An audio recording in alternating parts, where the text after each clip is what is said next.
to actually present his data for him. And once that happens, then I think some of the boo birds and the skeptics out there will have something else to chew on. Now, I'm wondering, passing here, whether Ray Stanford was right to say anything at all if he's not ready to reveal the information, because this is what's going to happen. People are going to say, okay, we've had claims over the years in the UFO field, in general paranormal research, about people who claim to have evidence of what's going on, really significant evidence, and they never produce. So why should we believe you unless you produce it? Maybe he would have been better not to go on radio, not to announce anything, just keep quiet until he has something he's able to present. Because, obviously we can't force him. He can do whatever he wants. But just looking at it from a politically correct point of view, maybe this wasn't the way to do it. Well, again, we had Ray on the show. We have to put this latest appearance here at the Paracast into context.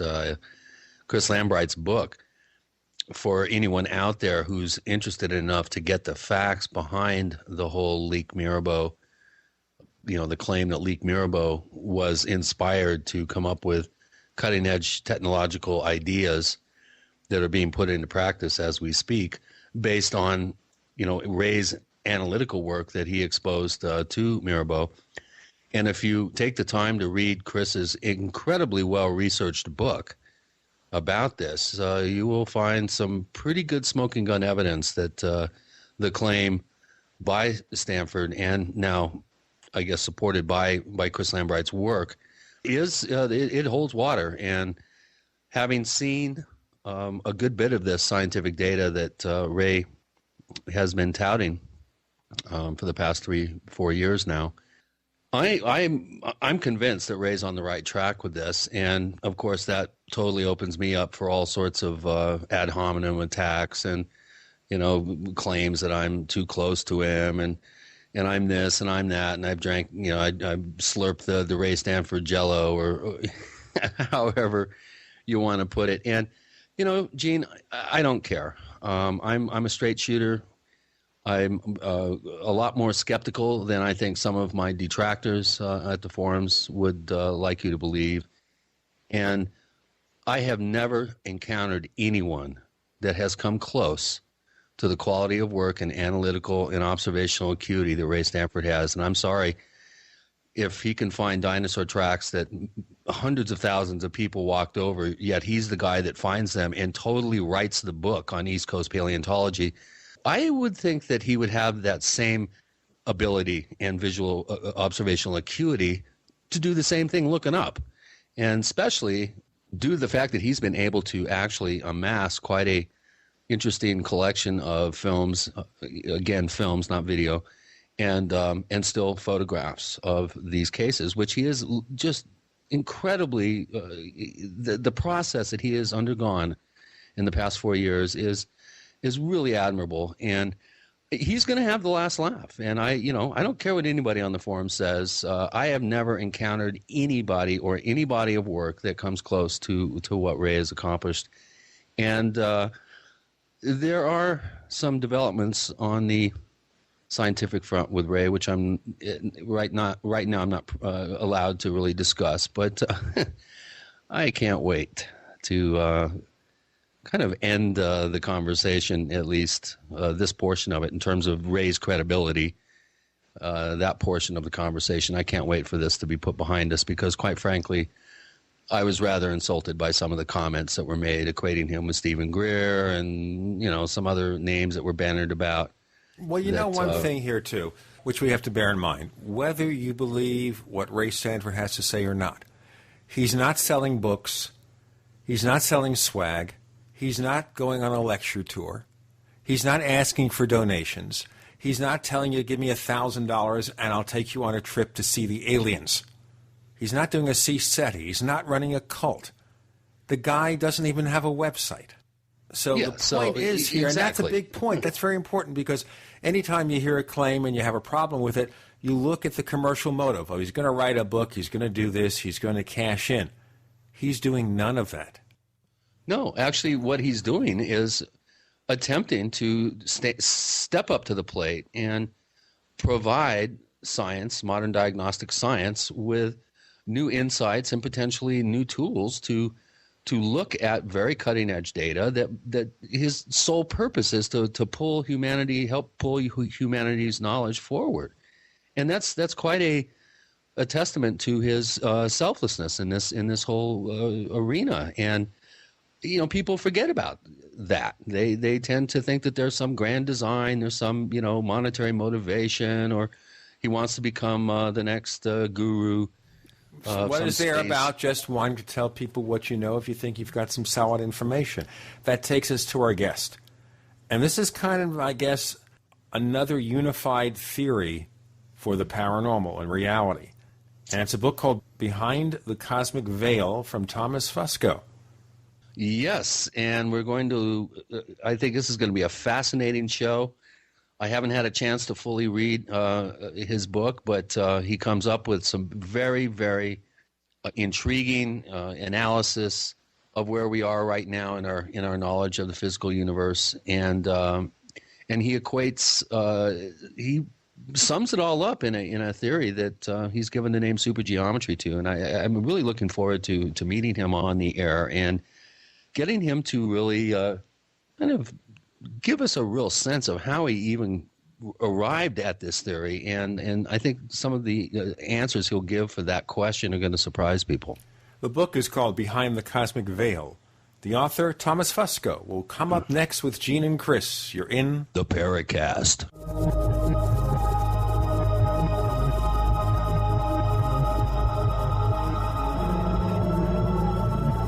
We develop trust in the people we know, but we don't really know someone we can see. That's why I recommend GoToMeeting with HD Faces. It's a simple online meeting service. It's GoToMeeting by Citrix. All it takes is a webcam and a click to instantly collaborate. You can start hosting your own face-to-face online meetings today with GoToMeeting. You can try it free for 30 days. Visit GoToMeeting.com, click the Try It Free button, and use the promo code PODCAST. If you want to get your website online and you need reliable service, first-class service at the lowest possible price, there's only one place to go. Well, DreamHost has a special promotion with our show where they'll offer you unlimited disk space, unlimited bandwidth, one-click web apps such as WordPress, 24/7 support. You can save over $55. You want to know how? Go to dreamhost.com/radio, dreamhost.com/radio.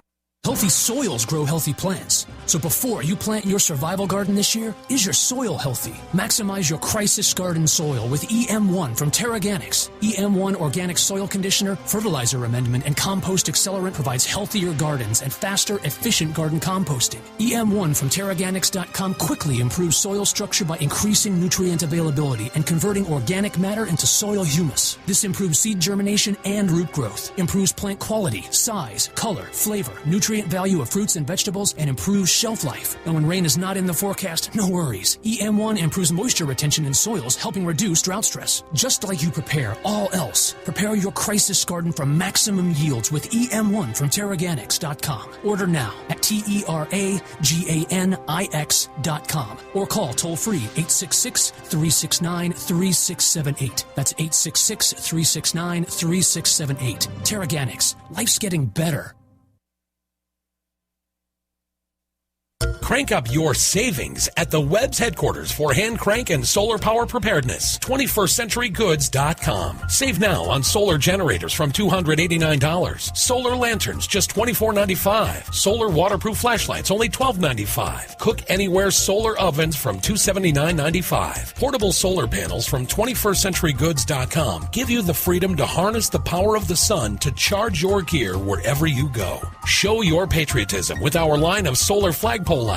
Plus, find a full line of emergency and shortwave radios, solar lanterns, and LED flashlights. And see our monthly 2-for-1 specials at 21stCenturyGoods.com. Spelled the number 2, the number 1, ST, CenturyGoods.com. Or call 866-999-8422. Spend $100 or more and get a free hand crank solar flashlight when you mention you heard us on GCN at checkout. Crank up your savings only at 21stCenturyGoods.com. BePrepared.com is making deals in April because you need to be prepared now and you need to save.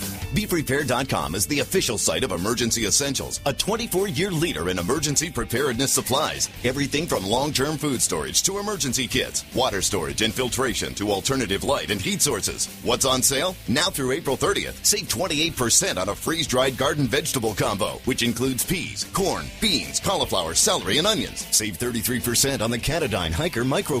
New instant white rice as low as $8.49 and a 72-hour MRE food and water supply. A $72 value for only $49.99 and much more at BePrepared.com. Call 800-999-1863 to experience exceptional customer service and our low price guarantee. That's 800-999-1863. Hurry, the BePrepared.com April sale ends April 30th. The choice is clear. Be unprepared or BePrepared.com.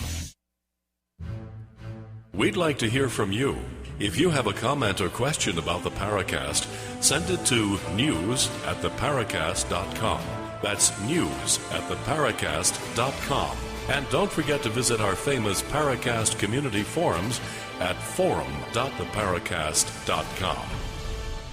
We welcome on the Paracast with Gene and Chris Thomas Fusco. He's author of this book called Behind the Cosmic Veil, and the subtitle is A New Vision of Reality, Merging Science, the Spiritual, and the Supernatural, which I guess we can call kind of a unified theory of reality. But before we start with that, Thomas, I'd like to know your background. Can you tell us just what your day job is and what kind of experience you have? And then we can focus on how you got into this. Well, I work in the technology industry. The field of my research that led up to my book has been mostly private work. I've done independent studying for quite a long time. As I say in my review there, that I've spent close to 30 years of research preparing for this book. And so it's pretty much what consumes most of my spare time now. I know that you and I were talking about some computer stuff just before we got on.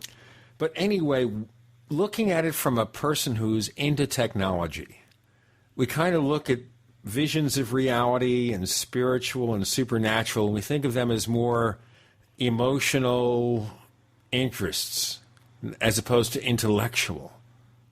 So how do you approach this kind of study? Well, to begin with, there were certain premises that I needed to establish that were able to help me start with a little bit of a different paradigm than what had already existed. And one of the ideas is that, and it's very scientifically accepted, is that the universe is put together one way. And that's a single premise. That means everything that we observe has to be consistent with that one way that the universe is put together. The universe is not arbitrary. Atoms are assembled in the exact same way everywhere that atoms fall together from the very beginning of time. Another thing that I mentioned is that you're not going to put a turkey in the oven and 3 hours later come out with a V8 engine when you open the door. Not unless we have a new kind of reality. Well, the reality that we're in is much more rigid than that. It certainly has some very well-defined parameters. The two atoms of hydrogen and one atom of oxygen combined together in a model or in a molecule under standard temperature and pressure. Anywhere in the universe, there's sufficient gravitational field to pull those molecules together are going to give us a clear liquid that we call water anywhere in the universe where those conditions are met. So it is a very definite way that the universe is put together. It's not arbitrary. The other aspect to what you were asking is, given that, then what we see in the universe is a system which is governed and assembled according to a specific set of laws and principles. We've discovered a lot of them. There are some of them that we haven't. But we know that a system like the universe is governed by a specific set of laws and principles. What that means then is that every subset of that system must comply comply with those same laws and principles. A subset of a system cannot operate in a way that's contrary to or outside of the laws and the principles that govern the greater system. So when we bring it back down to the human experience, as you were asking about, what we have is the human brain. The human being itself is actually a subset of the greater universe. Therefore, everything that is in the human brain is consistent with the laws and the principles from which the human brain was constructed. It's the same laws and principles that govern the greater universe. And when we begin to look at things with that kind of a paradigm, we can begin to take ideas that are emotional or experiential or mental or personal and begin to project them out, so to speak, and try to look at them in a scientific and physical way. So did you have some kind of eureka moment, an epiphany, Thomas Fusco, to say, you know what, I've got something here that maybe hasn't been put together quite this way? There were several of those types of moments for me. One of them was certainly coming to a different kind of an understanding when it comes to the nature of gravity. Now, that may sound odd with a book that's published that has a lot of spiritual and paranormal or supernatural elements in it. But I came to the realization that gravity is this force that seems to continuously defy scientific explanation. When we were in school, we were told that we were taught all about gravity. But in reality, what we were taught about was gravitational effect. We were never really taught about gravity because science doesn't have a good picture of what gravity actually is. So when we talked about gravity, we were basically evaluating what we knew of its effects. Exactly. And that we know quite well. It's like knowing the disease in terms of symptoms, but not knowing the cause. In a sense, that's correct, yes. The materialistic model of the universe, which is what science primarily operates from, physics is the ultimate materialism, assumes that gravity is a force, like the strong and weak nuclear forces and electromagnetism.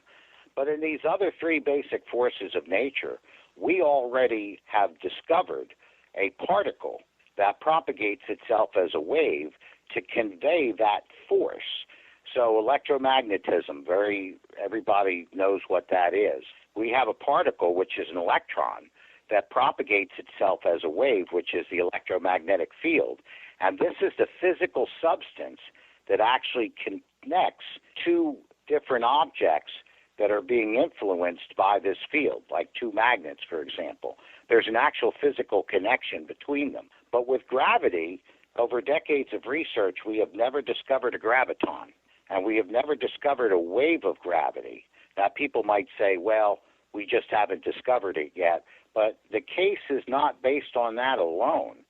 You're looking at all kinds of anomalies in terms of scientific understanding throughout history that involve gravity.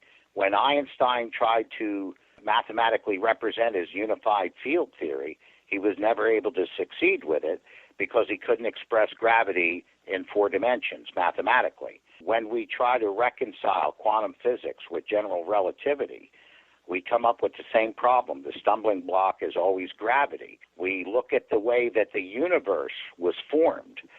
We shouldn't have had this incredible amount of order come out of the chaos of the Big Bang. And the belief is that it was caused by gravity, but we don't have any model that shows how that could be done.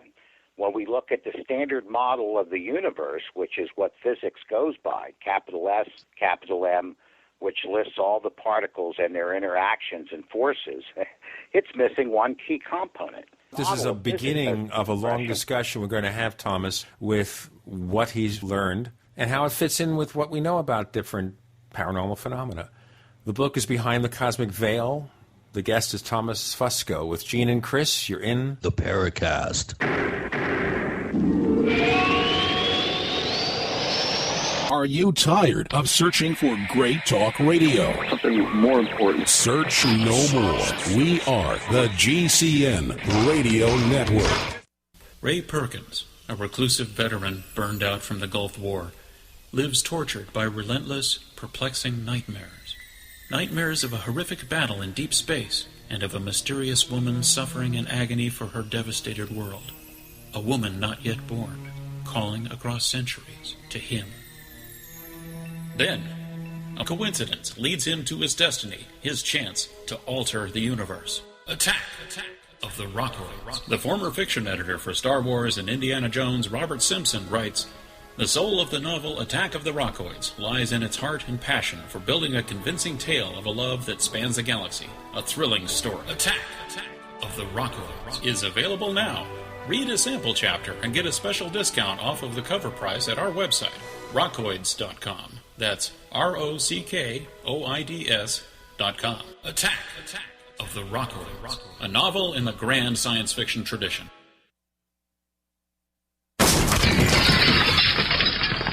That's what it sounds like when a burglar kicks in the door of a dark house that looks like no one is home. Don't let your home be the next target. Make it look like someone is home watching television with Fake TV. Fake TV is a small electronic device that makes the same light as a real television, so from outside it looks like someone is home watching TV. Fake TV plugs in just like a lamp on a timer, but is far more convincing to burglars. Fake TV deters burglars, costs far less than an alarm, and is highly recommended by numerous police departments. Use it anytime you're away from home. To order your Fake TV for only $34.95, go to faketv.com. or call 1-877-5-FAKE-TV. Each additional Fake TV is only $29.95, so get one for you and one for a loved one for safety, security, and peace of mind for both of you. Call 877-5-FAKE-TV or go to faketv.com. faketv.com, the burglar deterrent.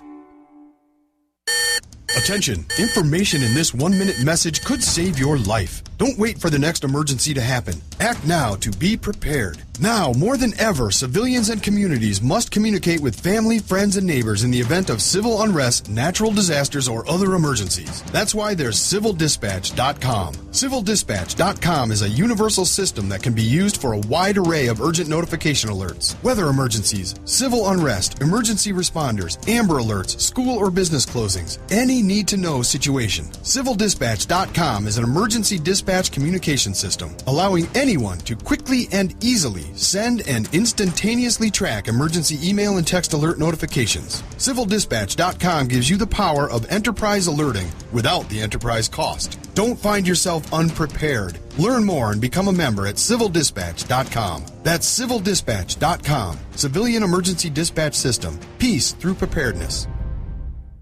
We all know that Berkey Water Purification Systems are the most trusted name in water filtration. As an authorized Berkey dealer for over 6 years and serving thousands of satisfied customers, the Berkey Guy offers amazing specials for Berkey Water Filtration Systems. The Berkey Light Systems include a set of self-sterilizing and recleanable black purification elements that purify water by removing chlorine, pathogenic bacteria, cysts, and parasites to non-detectable levels and remove harmful chemicals such as herbicides and pesticides. Order the Berkey Light System today, complete with 2 black Berkey elements for only $231, and the Berkey Guy will ship your order free of charge. With the purchase of a Berkey Light, the Berkey Guy is also offering a set of fluoride and arsenic filters for only $39.99. That's over 30% off the retail price. Call the Berkey Guy at 1-877-886-3653. That's 1-877-886-3653. Or order online at goberkey.com. That's goberkey.com today. This is Jim Mosley, editor of Saucer Smear, and I'm here to say a good word or two about the Paracast, which I believe is the gold standard of paranormal radio. Listen to it if you can.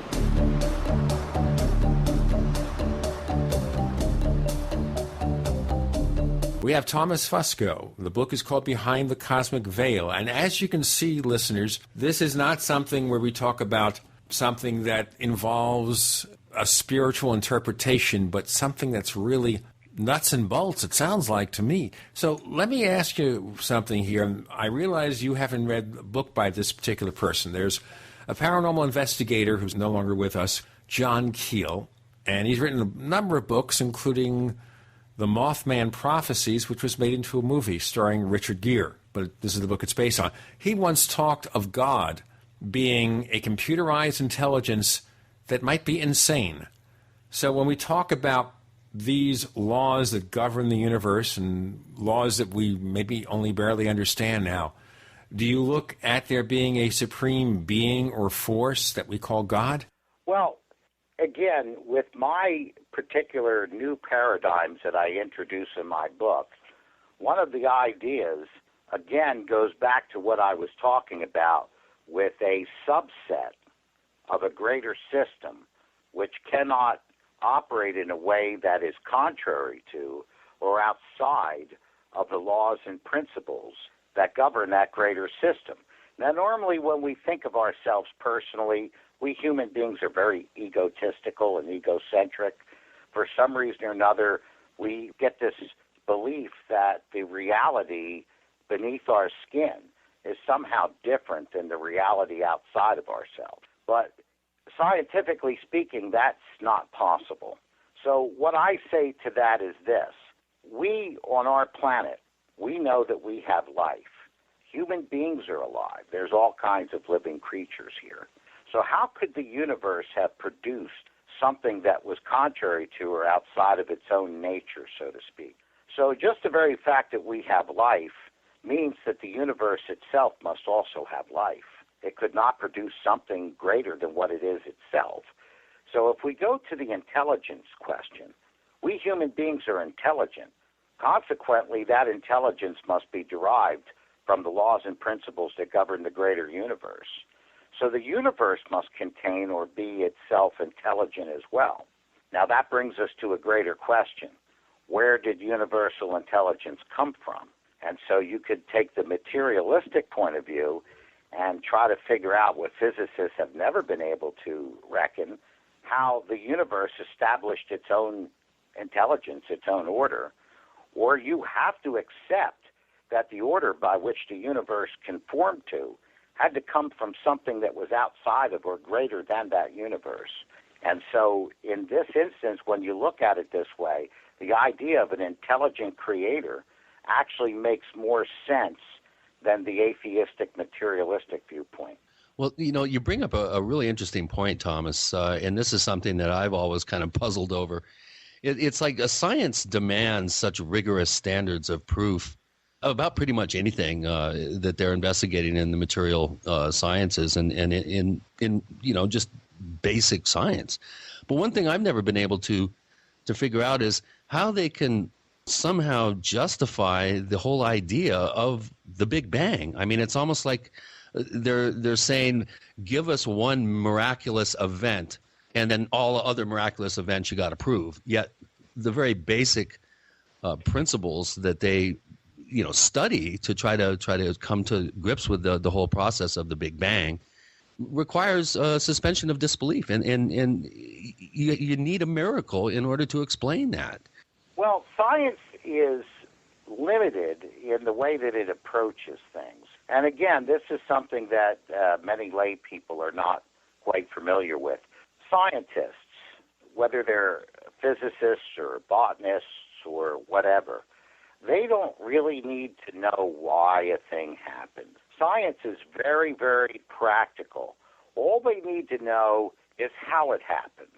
So, for example, when we look at the very weird quirkiness that we see in the subatomic world that is called quantum physics or quantum mechanics, physicists don't feel obligated to explain why the universe behaves this way.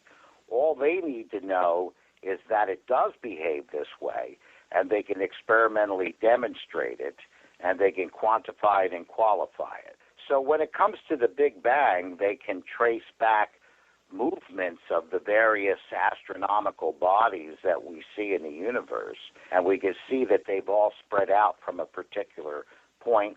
There's other points of evidence that give us this idea that everything was once a singularity that exploded. But they feel no need to explain why that occurred. And so this is where science actually ends and where philosophy and religion have traditionally filled in that particular blank. Let's look at some of the things that relate to our little corner of the world here, because of the fact that you did bring up paranormal UFOs. So I'm going to run into UFOs very quickly here, or maybe for an extended period. And that is, okay, so looking at this overarching reality, where do UFOs fit in? Or is it just, ET comes here and then obviously we have different levels of advancement around the universe? Well, I think the first step, and this was one of the other gestalts, as you might say, that I came to a realization, is that in dealing with the paranormal, whether it's UFOs or more specific, a lot more of my study had to do with the kind of paranormal events that happen in a haunted house. We have traditionally looked at it from what I would call a criminologist-centric point of view. You're going to have to explain that. Yes. What I try to do is I try to compare paranormal research to the investigations of a police force, for example. And they have a criminologist unit, but they also have a forensics unit. And unfortunately, because we've been almost completely blind as to the physics of paranormal itself, everybody has concentrated on the criminology, quote-unquote, whodunit. For example, in a paranormal haunting, the predominant thinking is consumed with the idea of spirits and ghosts. They're consumed with the criminology of it, but they have almost no forensics to figure out exactly who done it, did it.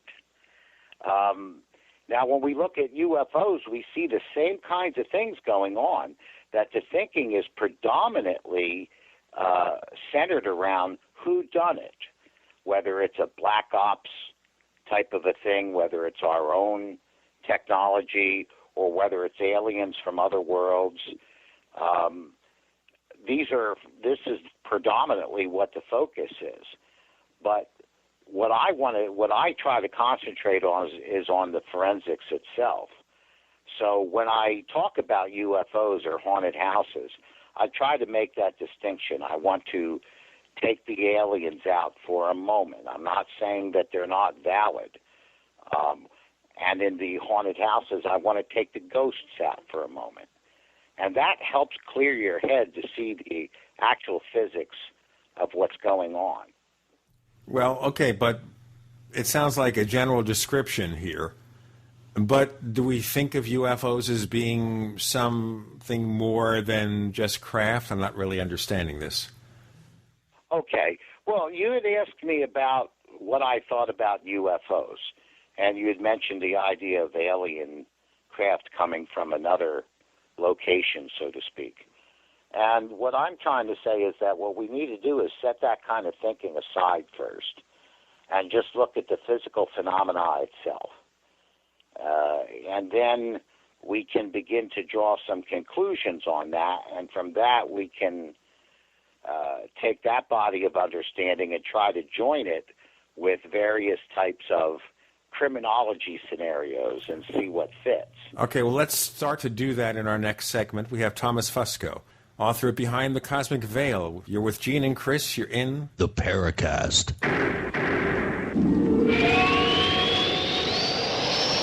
The GCN Radio Network, providing the world with hard-hitting talk radio. GCN. Great talk radio starts here. We also have swag.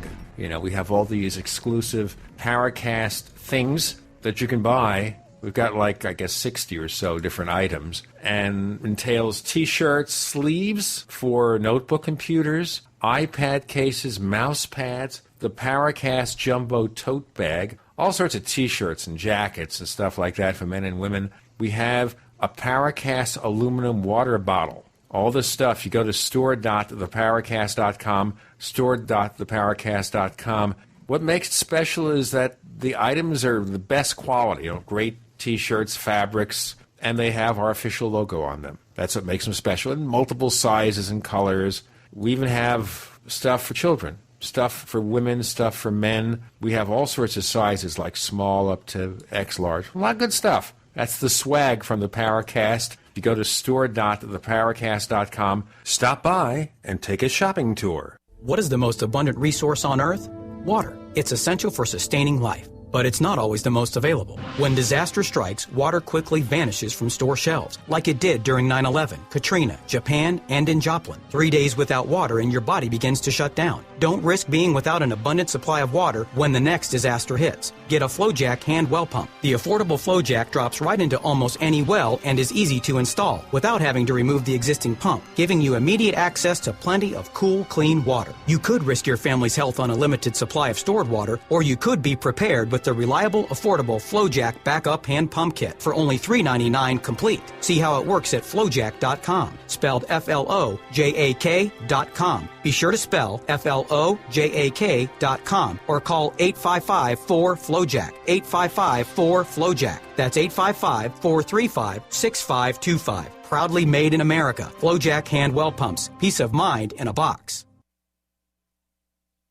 You may snicker when you hear this message, but you won't laugh after you experience the best-kept health secret ever, camel milk. Camel milk is loaded with health benefits far superior to other milk. Camel milk has antibacterial, antiviral, and anti-tumor properties, is rich in B vitamins, and camel milk is 3 times higher in vitamin C than cow's milk, and 10 times higher in iron. And camel milk contains 52 units of insulin-like proteins per liter, effectively lowering blood sugar levels. Many of our members testified that drinking camel milk reversed diabetes and greatly improved autism. Camel milk is easily digested by those who are lactose and beta-casein intolerant and comes fresh or frozen from your trusted local family farm, shipped on dry ice to preserve freshness. Go to camelmilkforsale.com now and look under products and pricing for the spring special with free bonus pints. That's camelmilkforsale.com, camelmilkforsale.com. Are you still a traditional smoker? Now experience a new lifestyle and try vaping with e-cigarettes by LeSig.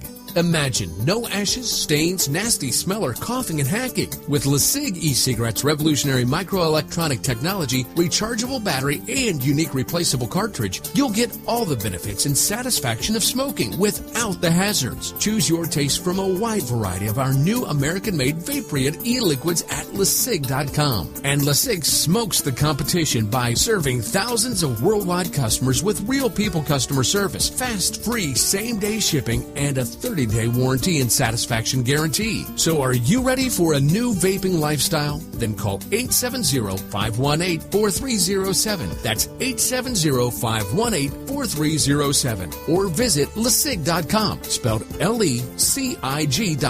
LeSig e-cigarettes for today's modern smoker. Hi, this is Don Ecker, and you are tuned into the Paracast. Let me tell you what, you're going to hear stuff here that you probably won't hear anywhere else. Hear that, George Snorri? An interesting view of reality with Thomas Fusco. The book is called Behind the Cosmic Veil, with Gene and Chris in the Paracast. So, okay, let us dissect the effect of UFOs as you defined it in our previous segment, and see where we take it. Yes, okay. Let's just take a look at what we see physically, because what we are seeing in these UFO observations has to fall under the category of being a physical effect. If it was not a physical effect, we would not be able to observe it. We would not be able to see anything, because there wouldn't be any kind of a physical effect interacting with photons that would bounce off of that and enter into our eyes or our cameras or recording equipment to be able to capture the images of these things. And if you can see where I'm coming from, I'm looking at it, I'm really cutting it down to the understanding of first grade, kindergarten, very elementary. Well, that's the kind I understand, okay? Yeah, we. Thank you for agreeing with me. Yes, we too often jump beyond that, and oftentimes we miss the obvious by doing that. So when we look at UFOs, for example, we can see a number of different characteristics that they seem to share. One of the things is that when they look like craft, they are not constructed according to typical aerodynamics that we're familiar with. So we know that they do not operate in a way that aerodynamics does, like a bird. Well, specifically, why don't we define that further? Exactly what way don't they operate according to traditional aerodynamics? Yes. In other words, every way that we know how to affect flight on a macro level, on a level that's large enough to produce something that's the size of these particular objects, all has to do with the aerodynamics of lift and propulsion. We have to propel an object that is constructed in such a way so that its wings, or whatever its structure is, allows the lift of the air to suspend it up, like the shape of a wing, like a bird. All these kinds of different flying objects that we're familiar with all work on this idea of aerodynamics accompanied with propulsion. Well, these objects that we see, what we call UFOs, are not aerodynamic. They don't have a structure that provides that kind of lift, and at the same time, there is no visible means of propulsion. So we know, number one, by looking at them, that they are not designed according to normal aerodynamic physics. There is something else going on with them. Another observation that we see is that we do see them move without any visible or detected means of propulsion. And so that's another aspect of UFOs that we have to take into account. Now, I'm going to jump for a second and go to a haunted house. In poltergeist activity, we see this exact same thing. We see objects that move without any aerodynamics and no means of propulsion. So the resemblance here is both seem to be violating what we understand to be the normal laws governing these effects.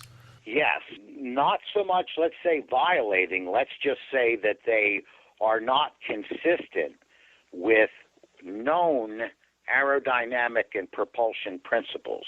I wouldn't say they violate those principles because they're not even operating according to those. Yeah, it's nonconformity, basically. Yes, yes. So clearly something is going on that makes them unidentified or paranormal. Now, another thing that people observe is that they observe sometimes these objects, these UFOs, they actually change shapes. And when we see apparitions and those different types of visible phenomena in haunted houses, we see the exact same thing. We see UFOs that seem to pop into physical presence and then disappear. In haunted houses, we see the exact same kind of phenomena. Now, that leads to the other question here. Is it possible that UFOs are simply not obeying what we understand to be the laws of flight simply because they're designed by another civilization and they've reached to a different level than what we understand? I mean, at one point, heavier than aircraft seemed to be impossible. Yes, but I would put aside for the moment the idea that it has anything to do with a alien civilization as being a cause. Why?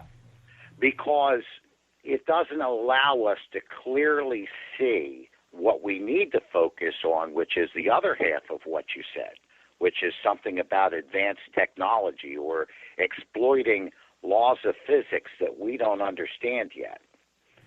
But why would that not be? Why wouldn't they be originating from some advanced civilization? Oh, they very well might. What I'm trying to do, and this is what has made my work so different than everything that's come before it, is that I've set the criminology aside for a moment. Let's say we don't know whether these craft are coming from another planet. We don't know whether it's something that our government has developed and is hiding it. Well, yeah, we can, because some of these craft or alleged craft came before our government could possibly have developed anything that would have even come close to that apparent technology. Mm-hmm.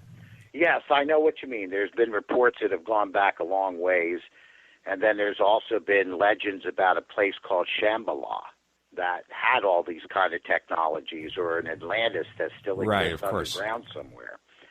this is what my point is. I'm not saying that they're not alien craft. I'm not saying that.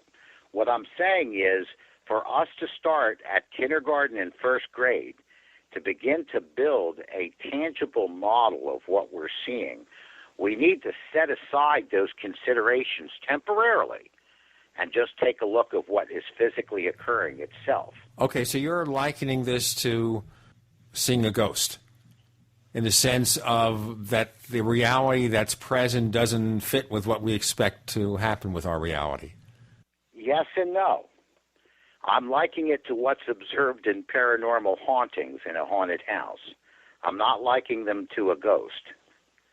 Do you see the difference? Okay. I want to leave the ghost aside for a moment. I'll give you a good example. I'll show you exactly how this approach helps us. We've all heard the reports in ghost investigations and paranormal investigations in haunted houses of having cold spots, of electrical equipment malfunctioning, that type of thing. And in the paranormal community, the hauntings, the investigations in that branch, the predominant view is that the spirit or the ghost or the entity is somehow draining the batteries in the electrical equipment or the thermal energy in the air in order to physically manifest. I know you've heard that theory before. Okay. Now, let's take a look at the UFO phenomenon. Surprisingly, we see the exact same thing. When electrical equipment comes in close proximity with a UFO sighting, they often report the exact same things, that the batteries suddenly drain out of flashlights, they don't work, radios don't work, car batteries appear dead. The exact same phenomena occurs, but in the UFO field, no one would ever imagine that the UFO is draining your Everetties out of your flashlight in order to physically manifest. They were just thinking of it as some kind of field generated by the craft that's part of their propulsion system. That's right. But now in the paranormal, here's what's funny. Here's my point. They take these EMF meters, and they're reading these elevations in electromagnetic fields, just like what you just said. And then they see the malfunctioning of the electrical equipment, but because they got the criminology, they got the ghost stuck in their head, they can't even see what's happening in front of their own eyes. That when it's natural to see in the UFO, because they're not thinking about the criminology, they're not thinking about the ghost. Do you see what I mean by that concept of a spirit or a perpetrator actually completely blinds people from what's happening in front of their eyes? So therefore that sounds deliberate. Deliberate in what way? Well, blinding something from people's eyes, is that a way of hiding the truth? It's our own blindness caused by a false premise. Okay, we're going to have to get into more of that, what the false premise might be. The book is Behind the Cosmic Veil. The author is Thomas Fusco, and there's a link, by the way, at theparacast.com to his book, to the site, if you want to buy a copy. With Gene and Chris, you're in The Paracast.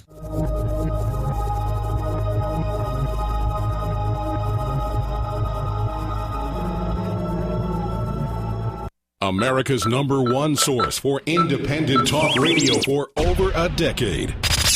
We are the GCN Radio Network. Hi, this is Ted Anderson. If you'd like to listen to GCN programs on the go, I have great news. GCN has created a Droid and iPhone application, and it's free. Just as easy as going to GCNlive.com, click on the banner, and download. Before you know it, you'll be listening to your favorite hard-hitting GCN shows, live or on demand, right on your Droid or iPhone, 24/7 and on the go. So download the Droid and iPhone app free by clicking on the banner at GCNlive.com. Thanks again for listening to GCNlive.com. Again, that's GCNlive.com. Hi, this is Ted Anderson. Have you ever wondered why banks, stockbrokers, investment advisors won't talk about gold IRAs? They've been available since 1986, yet the financial industry won't recognize the value of gold for your retirement. Gold has outperformed paper investments, yet no word about IRAs. If you would like to have gold for your retirement, call 800-686-2237. Don't get left behind by rising inflation and low returns. Call 800-686-2237. Secure your future and call 1-800-686-2237.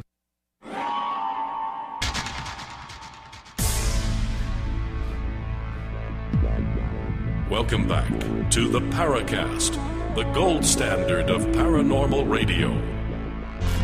And now, here's Gene Steinberg. I want to give this special thank you to Blue Sky Music because they're responsible for the opening and closing theme for the Paracast. That's blueskymusic.com. Once again, blueskymusic.com. They do great work. The book Behind the Cosmic Veil, a new vision of reality merging science, the spiritual and supernatural. Thomas Fusco is the author, with Gene and Chris on the Paracast.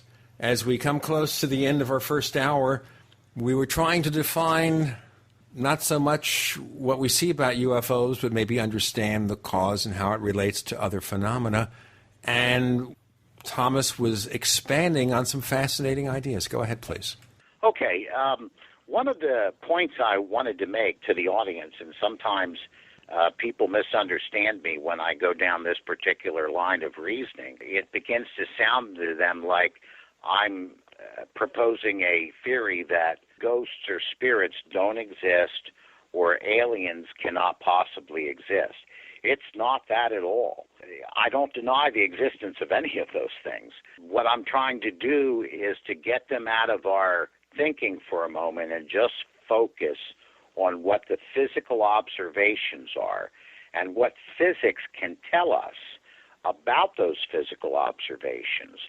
Then once we establish that, then we can begin to talk more about who done it, about who or why might be responsible for what's behind these phenomena.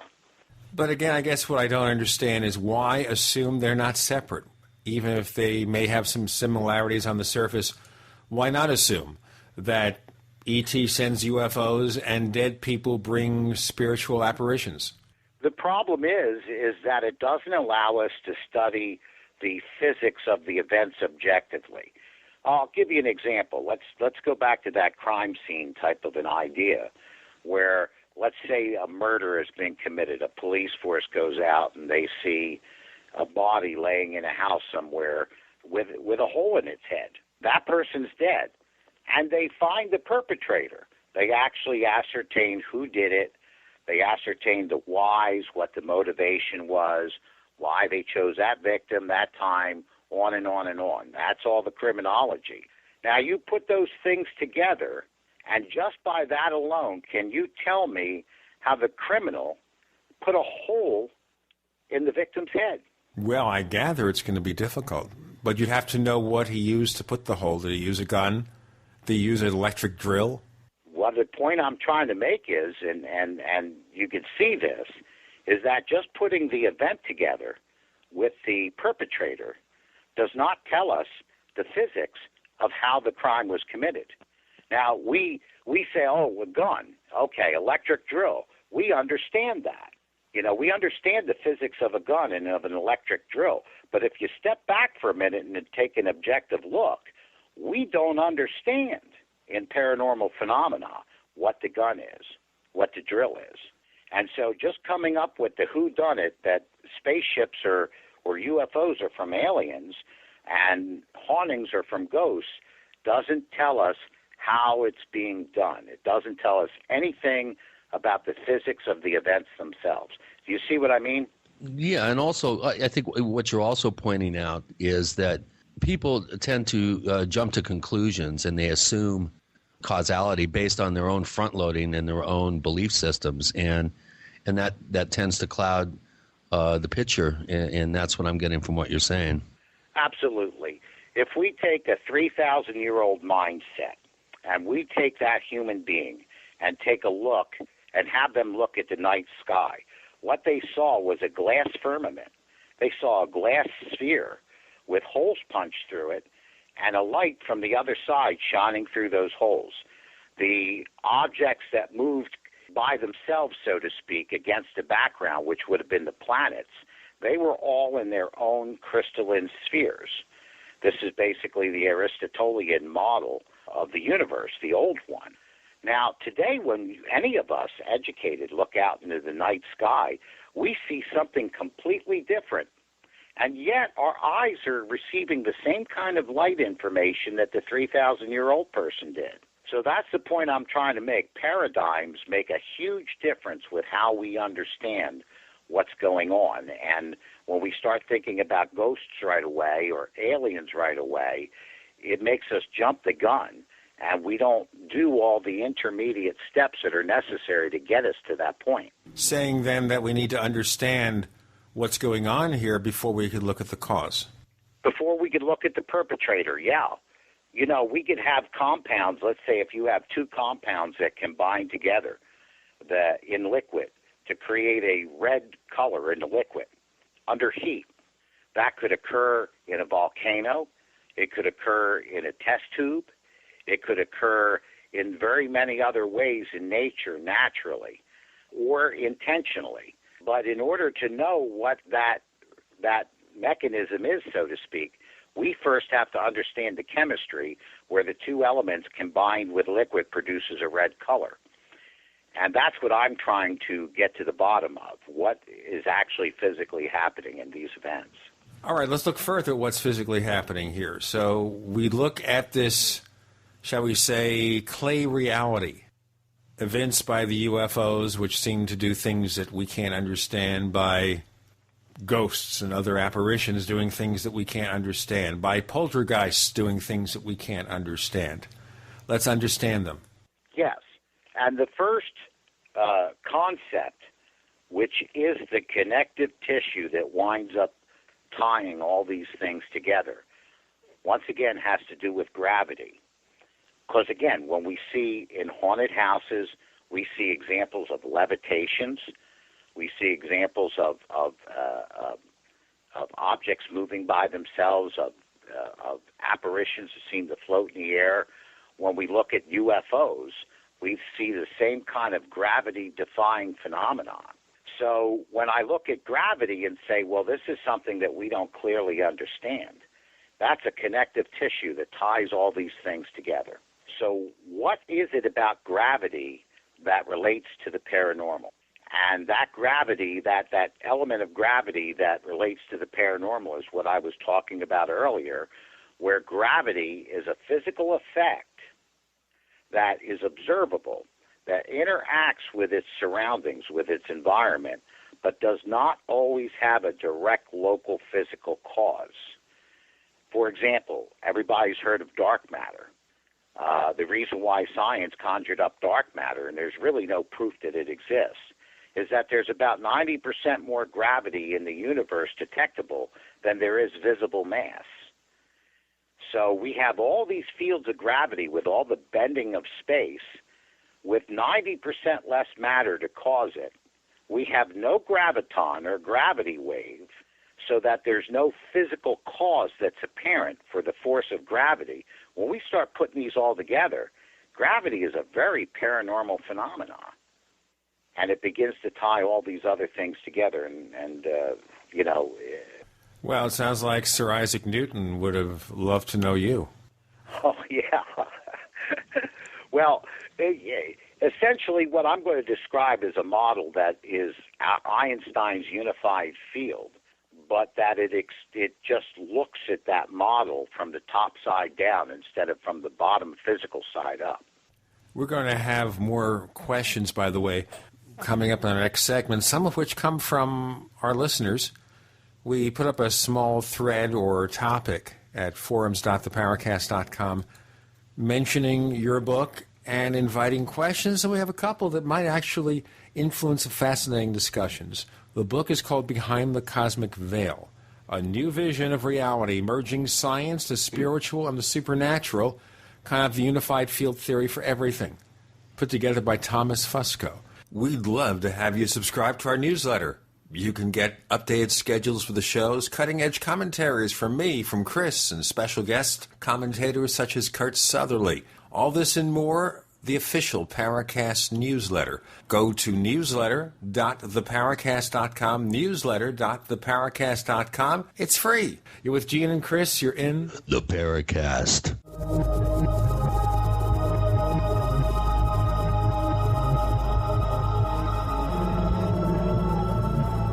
So here's what happened. I was placing an order online. The site went down. It just stopped responding. It took hours before it returned, but I'd already placed the order with another company. If your site goes down, you could lose business. And if you have a business or personal site, you'll want to know it's easy to run and it will stay online. At iWeb, your site is hosted on one of the most reliable networks in the world. Check it out. iWeb.com. That's iWeb.com. You expect professional service from your doctor, your accountant, and even the girl who takes your morning coffee order. Why not from your domain registrar, too? Namecheap.com provides stellar service with no sneaky upselling. We offer more features and security options for your website than there are ways to order a latte. And new domains come with a WhoIsGuard to protect your personal info. At Namecheap.com, you can get your domain for as low as $2.99. Now is a great time to get to know Namecheap.com. Meet Jerry D. Hi. Jerry and his family, like you, are very concerned about world conditions and have gathered many emergency preparedness items, including Turtle Tough shelters. We have added 2 24-foot Turtle Toughs to our supplies and feel very secure knowing our large family is ready for whatever the future may bring. Turtle Tough shelters are not tents. They are permanent yet portable 4-season geodesic frame shelters that are as strong as a cabin at a fraction of the cost and are easy to set up, take down, and move anywhere. Available in 2 sizes. Get your Turtle Tough shelter and accessories included at TurtleToughShelters.com. That's Turtle, Tuff Shelters.com. Or call 801-623-3288. That's 801-623-3288. Or see them online at TurtleToughShelters.com. Turtle Tough Shelters, your all-season home away from home. In an emergency situation, would you drink contaminated water? You could if you had the amazing LifeStraw from MyPatriotSupply.com. LifeStraw is the most advanced personal water filter available today. It filters contaminated water from almost any source. LifeStraw is lightweight and compact, perfect for hiking, camping, or in an emergency like a flood. LifeStraw is easy to clean, comes with a 1-year warranty, and has been used worldwide since 2005. Get the amazing LifeStraw personal water filter at MyPatriotSupply.com. Plus, check out Survival Seed Vault, 20 seed varieties for only $37.95. Tattler Canning Lids, long-term storable foods as low as $69.95, and much more at MyPatriotSupply.com. Enjoy stress-free shipping on all orders over $49. Call 866-229-0927 or visit MyPatriotSupply.com. That's 866-229-0927. MyPatriotSupply.com for emergency preparedness, self-reliance, and food independence.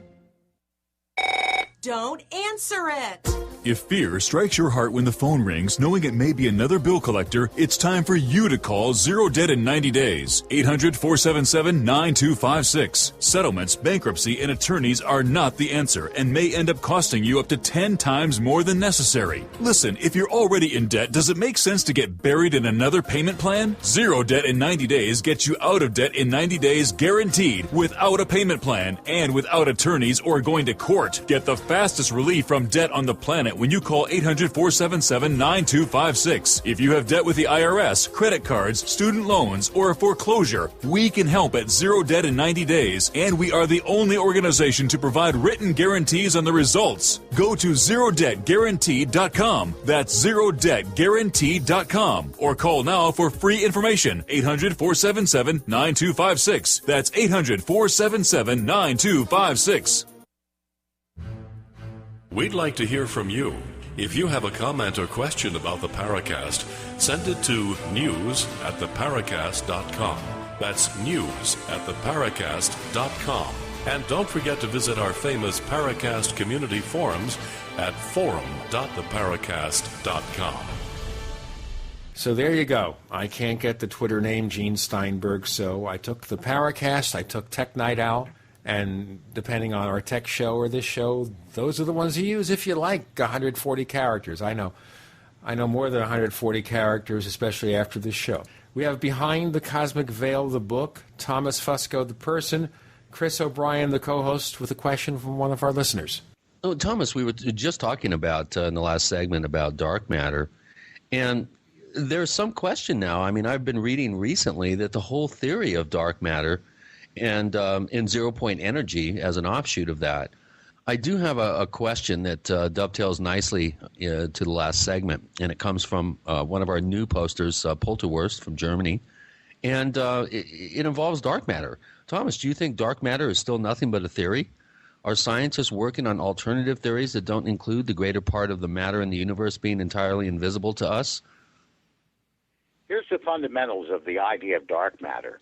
And this is one of the problems that we get into that is a modern tendency of the scientific community to present theory and speculation to the general public as if it's established fact. Science, specifically physics, operates under a purely materialistic premise, a paradigm. In other words, every physical observation in the universe must have a physical cause that is also in the universe. The universe is self-fulfilling, self-satisfying, and self-explanatory. There is no room for any kind of elements outside of what is physical. So what we see when we see all this gravity with no adjacent physical mass, and we have a strictly materialistic paradigm, we have to actually make up imaginary matter in order to come up with the material explanation for our observations. So essentially what's happened in astrophysics is that we have actually run out of material to explain all of our observations. And dark matter is a material that was made up. It was just conjured in order to explain why there is a lack of material or to fill in the blank where there is a lack of material to explain all the gravity we observe. And so it's an excuse. It is a theory, and that's all it is. And it's not a real tight theory at that, because we can't explain how a particle that would be so massive, and when I say massive, I'm speaking in the scientific term, so massive that it would provide 90% of the gravity in the universe, and yet it is completely undetectable by the tiniest particle or wavelength that we could use. When you really get down to it, it's almost comical. But when you are a materialist and you have no other paradigm but materialism, it's the only game in town. You have to make up material to explain what you observe. I guess then what about black holes? Now, black holes are still under debate. Again, what's been presented for public consumption is the classical or the Hawking's model of black holes. But there's about 6 of them out there that are all very viable, that all have very good arguments to defend them. But not only the classical model, but all these other alternative models all have some shortcoming. Their model for black holes all violate some other essential physical laws that we know are true. So we really don't know what black holes are. Is there room for taking what we assume to be true about physical laws and learning that our understanding was just not complete and it's very different? Well, certainly there's room for that. But there's also, when we're talking about gravity, this is where it's different. That everywhere in physics that we have approached gravity, mathematically, conceptually, paradigm, physical experiments, we keep coming up with goose eggs. And so that's a clear evidence in my mind. It is an accumulation of evidence that our basic paradigm concerning gravity is absolutely incorrect. Chris, why don't we push a follow-up from you? Okay. We have several questions that really dive into the whole idea of spirituality and your very intriguing observations about the role of Christianity and the Christian Bible in your thinking. How would you like to broach that subject? Where would you like to start with that? Because I think this is a really intriguing aspect of your work, as far as I can tell. Well, when we come into spiritual elements, we are considering aspects of reality that are not physical. In other words, they are not contained within the realm that is defined by space, time, matter, and energy. So if we can take physical or spiritual elements and create a model by which we can predict and answer certain questions about what we see in the physical, then we have a working model. Yeah, that'd be huge. And this is what I've come up with. Let's take from the biblical standpoint, for example. Let's assume for a moment, let's assume for a point of argument that there is a God, a creator. And furthermore, let's make a second assumption that the biblical description of the nature of God is fairly accurate, that he is eternal, he's all-knowing, he's all-seeing. Within him there is no variations or differences whatsoever. Now, if you take a being like that and consider, well, let's say this being is going to try to create a universe that is the exact opposite of that nature. It had a beginning. As most astrophysicists believe, it will have some sort of an end. Everywhere in the universe we see expressions of differences, both spatial and temporal. We see elements that combine and recombine and build up and break down. We see living things live and die. It's a complete opposite nature of what God is described as. So if a God was going to make a universe like that, the first thing he would have to do is create a realm outside of himself that was separate from it, that was able to sustain things that are spaced and timed. We know mathematically in physics, anytime we bring the physical universe or any element up to a mathematical representation for infinity, that the physical just simply dissolves. It's just gone. So they have to be two distinct realms. So that would be the first thing. The second thing is, if God is a pure substance, if there's no change or variation in him, where is he going to derive the differences that are necessary to create dimensions that are all expressions of differences? Spatial dimensions are differences between here and there. I'll tell you what, we have this announcement from Here and There to present. Thomas Fusco is our guest. With Gene and Chris, you're in the Paracast.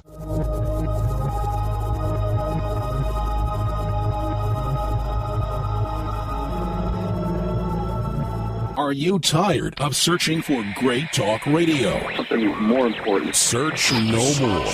We are the GCN Radio Network. Ray Perkins, a reclusive veteran burned out from the Gulf War, lives tortured by relentless, perplexing nightmares. Nightmares of a horrific battle in deep space and of a mysterious woman suffering in agony for her devastated world. A woman not yet born, calling across centuries to him.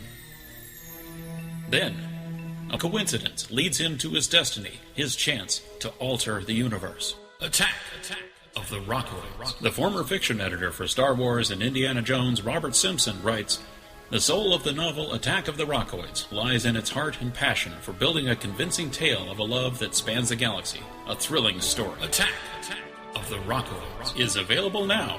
Read a sample chapter and get a special discount off of the cover price at our website, rockoids.com. That's ROCKOIDS.com.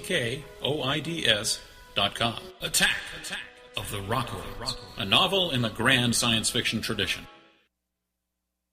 We all know that Berkey water purification systems are the most trusted name in water filtration. As an authorized Berkey dealer for over 6 years and serving thousands of satisfied customers, the Berkey Guy offers amazing specials for Berkey water filtration systems. The Berkey Light systems include a set of self-sterilizing and recleanable black purification elements that purify water by removing chlorine, pathogenic bacteria, cysts, and parasites to non-detectable levels and remove harmful chemicals such as herbicides and pesticides. Order the Berkey Light system today, complete with 2 black Berkey elements for only $231, and the Berkey Guy will ship your order free of charge. With the purchase of a Berkey Light, the Berkey Guy is also offering a set of fluoride and arsenic filters for only $39.99. That's over 30% off the retail price. Call the Berkey Guy at 1-877-886-3653. That's 1-877-886-3653. Or order online at GoBerkey.com. That's GoBerkey.com today.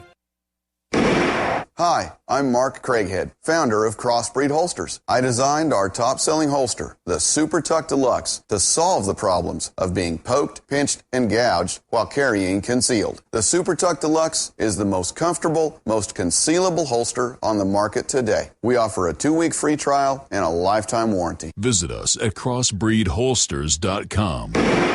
Don't forget, crossbreedholsters.com. In a coming-apart world, you need something to keep it tied together. That something is Atwood Rope, the highest quality rope made in the USA, from exotic braids for military, rescue, arborists, shipyards, tow line, or boating. Quality rope at affordable prices you and your customers can depend on. Find a dealer or shop online at atwoodrope.net. Enter promo code RADIO to receive 100 feet of 550 paracord free with purchase. Atwood Rope, working to keep the world tied together. Iodine protection packs from hempusa.org are now in stock for immediate delivery worldwide. Our iodine protection packs include microplant powder, green life kelp, red palm oil, and our clear roll-on iodine that will feed the body the iodine it needs. All iodine protection packs are in stock. Save you money and ship for free in all 50 states. Visit hempusa.org or call 908-691-2608 today. HempUSA.org has a revolutionary wonder food for detoxing the body and rebuilding the immune system. Microplant powder can help unclog arteries and soften heart valves while removing heavy metals, virus, fungus, bacteria, and parasites. Plus, it cleans and purifies the blood, lungs, stomach, and colon. Keep your body clean with Microplant powder. Visit us at HempUSA.org or call 908-691-2608 today.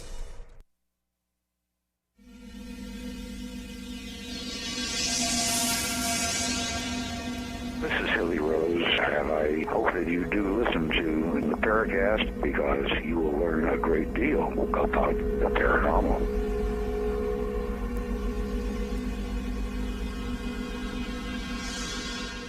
With Gene and Chris in the Paracast, Thomas Fusco's here looking at a new concept of reality. So we look at God in various ways, various religions, as some kind of spiritual being. So if there's a God in this universe, is he the computerized creature talked of by John Keel that runs everything like a machine? Well, in a sense, yes. But the other part of that where we talked about where he was, I don't know what was I forget the term that you used. All right, computerized intelligence that might just be insane. That's the John Keel version, not mine. Yeah, I would let that out because our universe is amazingly ordered. That's one of the mysteries of physics today, how an ordered universe came out of the chaos of the Big Bang. We don't know. And so that wouldn't qualify as insanity in my mind. But anyway, to finish what I was talking about real briefly in the last segment, in order to create differences that arise, that give rise to dimensionalism, you would have to have an opposite. God would have to have an adversary. So then we have something that's absolutely pure positive and absolutely pure negative.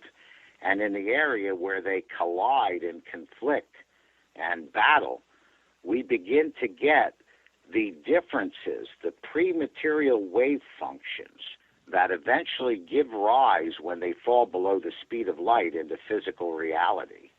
The positive force is supposed to be greater than the negative force. that means they don't cancel each other out. We actually have a direction and flow. And in my book, I show a model where that direction not only shows us where the lines of gravitational force come from, but also the arrow of time. There's an uncle God and an anti-God. He's not answering. That was a bad joke.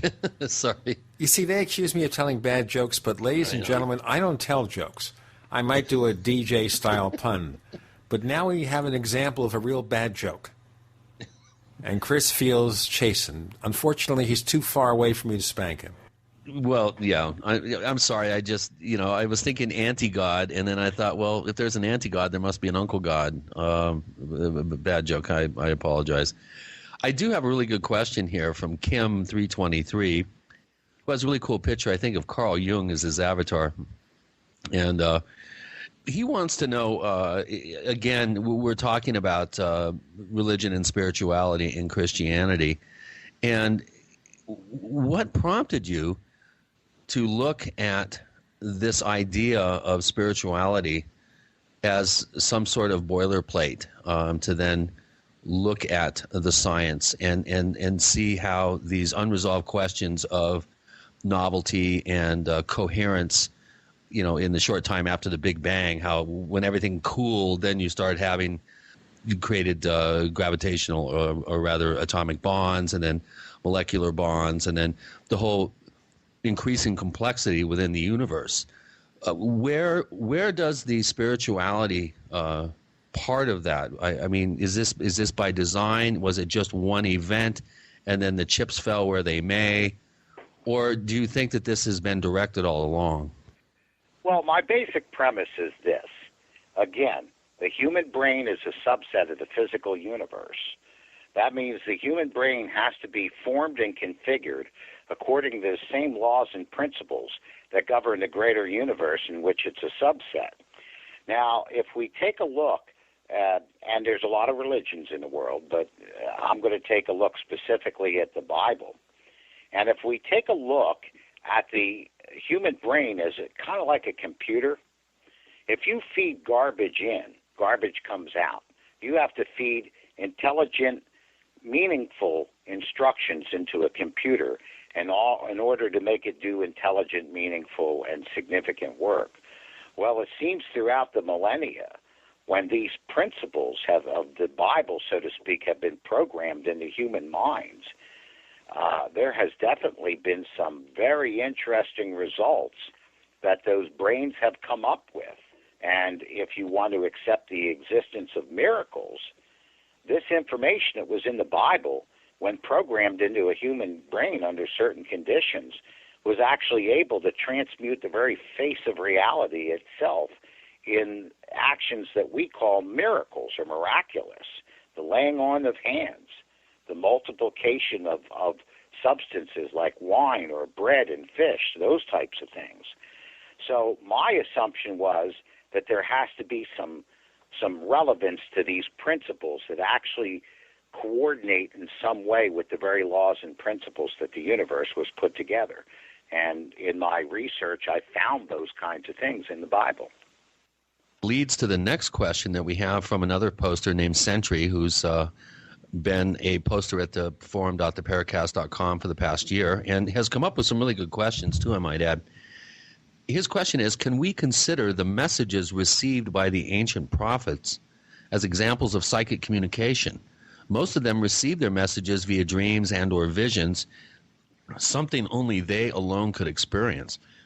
How does this differ from other paranormal encounters that leave no physical traces? Well, that's a pretty broad question. I would say whatever the intelligence of God is, that intelligence is disseminated or distributed in different manifestations based on the portion of reality on which it is distributed. So, for example, we have a human brain. We have a certain way that it looks at things, the way that it images things. We have fathers and mothers as living beings, so we think of authority figures as parental. And these are the kinds of ways that our minds are put together.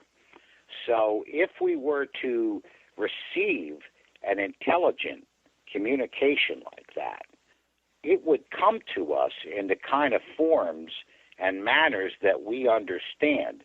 So if you believe that you're getting a communication inside of yourself from God, and you hear a spoken language that you understand, it's not the language of God. It's that information which is calling up the different words of the language that correspond to that information that you're already familiar with. In other words, God's using your own brain to talk to you with. Does that make sense? Yeah, that makes perfect sense. In other words, it's all filtered through consciousness, and consciousness is something, again, like dark matter, like the actual causality behind the Big Bang. Consciousness is another area that science has really had a hard time grappling with. We really can't explain how it is possible to, as I used the analogy last week on our last show, scratch your eyebrow. We really don't know how that works. We don't know how the mind is able to manifest into physical actions and conscious actions. How does the role of consciousness fit into all this? Well, once again, although we have not a scientifically precise definition for consciousness, we have an approximate definition, and it's one that most human beings have a sense. We understand that we are conscious, and we can talk about different qualities of consciousness.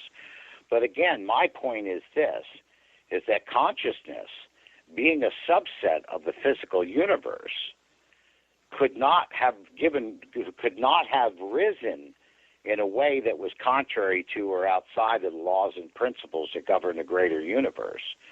So therefore, our consciousness is just a reflection of the consciousness that's built into the universe itself.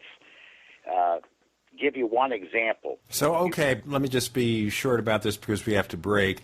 We're therefore talking about some kind of universal consciousness of which each and every one of us is a subset. Am I barking up the wrong tree? We're going to ask our guest. The book is called Behind the Cosmic Veil. Yep. The author is Thomas Fusco. It's a new vision of reality merging science and the spiritual and the supernatural. With Gene and Chris, you're in the Paracast.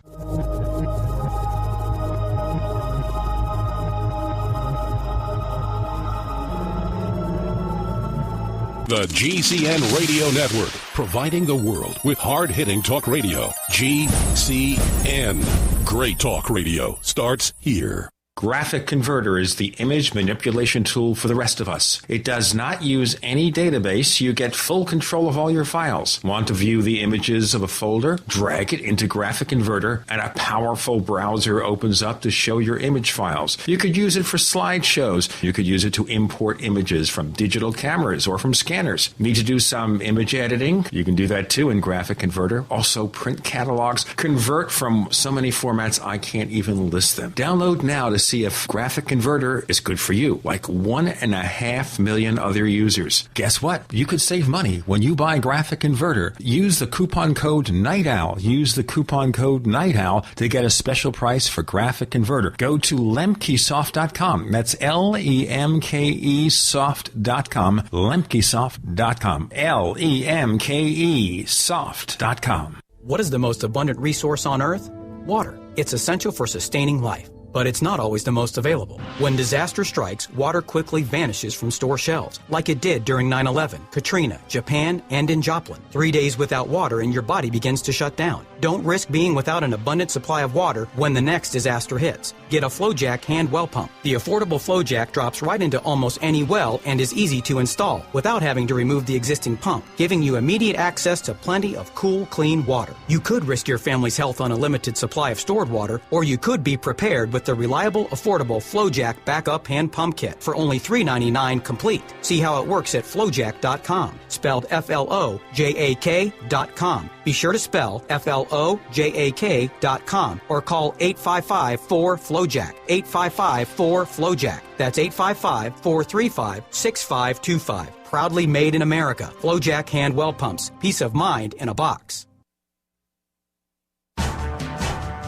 If you owe money to the IRS, you can't make the problem go away by yourself. But with the help of Dan Pilla, you can get your problem solved once and for all. Hi, I'm Dan Pilla. For 30 years, I've helped thousands of people solve their tax debt problem, and I can help you solve yours too. We take a very simple but proven 3-step approach to solving your problem. First, we stabilize IRS collection actions so you don't have to worry about the IRS seizing your bank account or paycheck. Next, we build a comprehensive plan to get your tax debt reduced to the fullest extent possible, sometimes even completely eliminated. And finally, we work with you every step of the way to get your problem solved once and for all. Call us for a free consultation.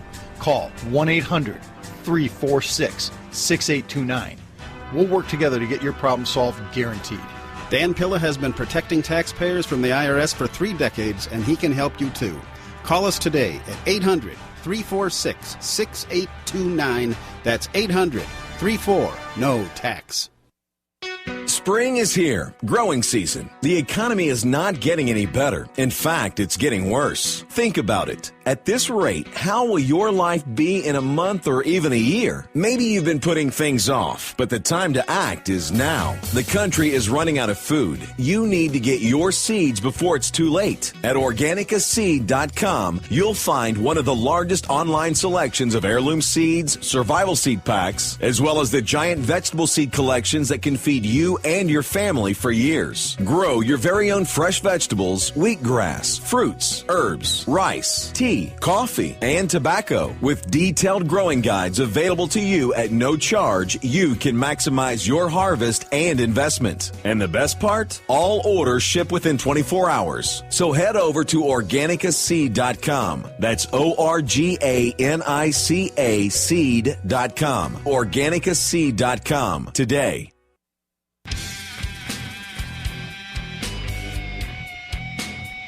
This is Kurt Seven, the author of UFO Mysteries, and you're listening to the Paracast. A universal consciousness? What's going on here? Thomas Fusco joins Gene and Chris. So, Thomas, what's your response? As far as the universal consciousness?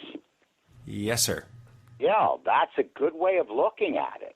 Now, that term has been used, or I should say, terms have been used to describe that same idea for centuries. We can talk about Plato's forms, which was an early form of this. If we go to the Bible and we look at the Greek at the beginning of the Gospel of John, it uses the word logos, which is translated in English translations to the Word of God. We have no English translation for it that's precise. It means mind, thought, order, matrix, pattern. So the logos is that same thing. We get into modern times, we have the physicist David Bohm speaking of something called implicate order. Edgar Casey called it Akasha, the Akashic records. So this idea has gone on for quite a long time. What has been missing is how to make this idea tangible and be able to tie it in conceptually to physical reality. And this is what my book does. It presents these ideas that bridge these philosophical and metaphysical ideas to solid scientific reasoning. It almost sounds like you're talking about some sort of holographic quality, that human consciousness may be some sort of holographic part of a larger, like a piece of a hologram that contains the whole. Mm-hmm. Well, David Bohm presented an idea that he called, that has been called the holographic universe, which is that same kind of an idea that, this specific order is reflected in every aspect of reality. Take a look, for example, in the natural world. We see birds that fly. They have wings. They have certain aerodynamics to them.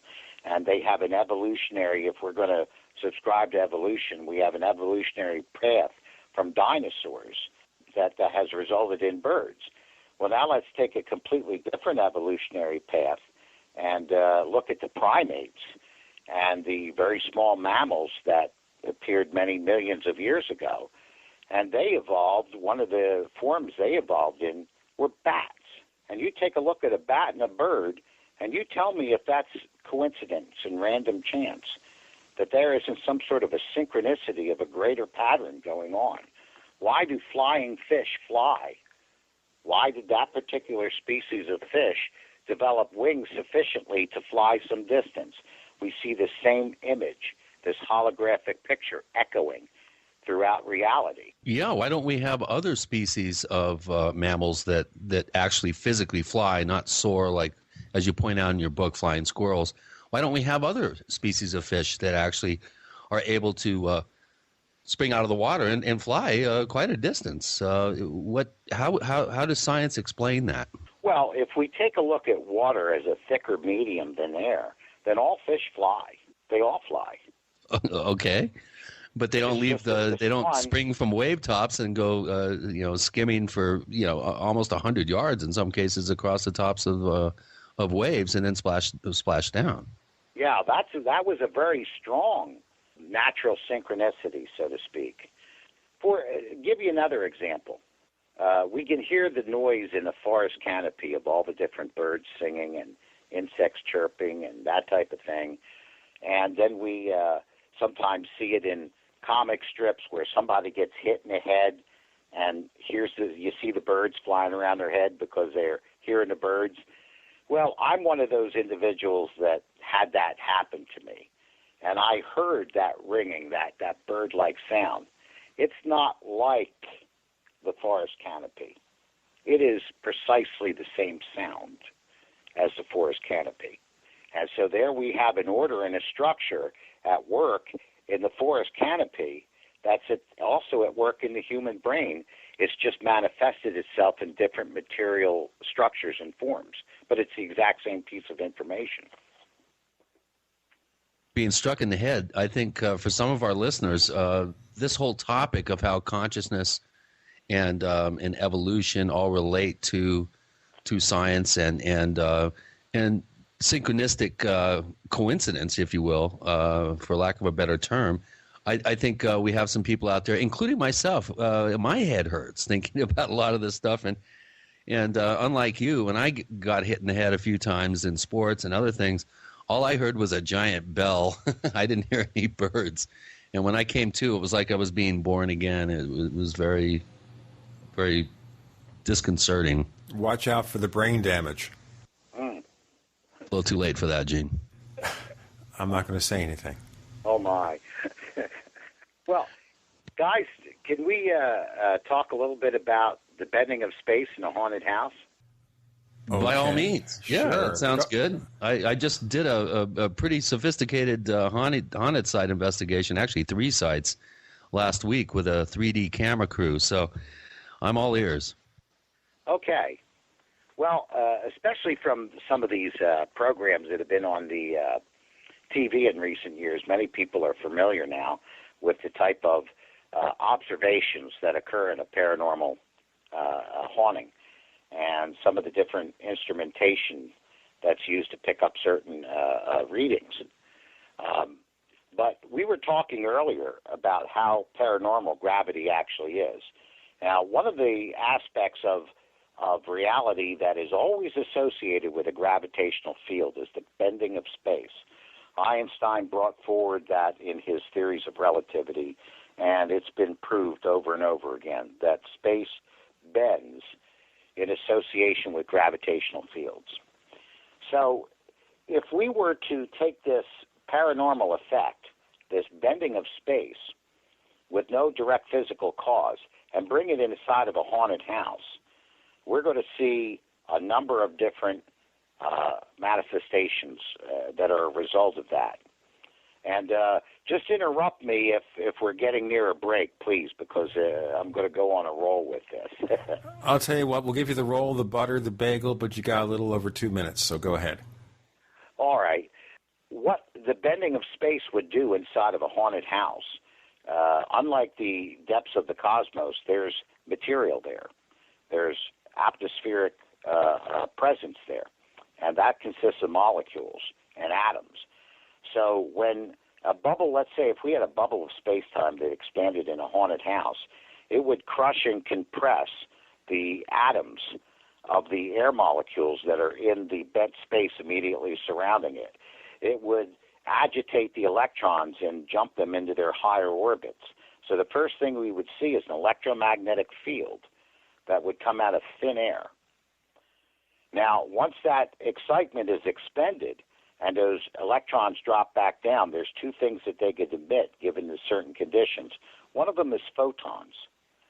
And that's exactly what we would have in an LED. We pass an electromagnetic field through a material, and we get a light-emitting diode because of the photons that are being emitted by the electrons.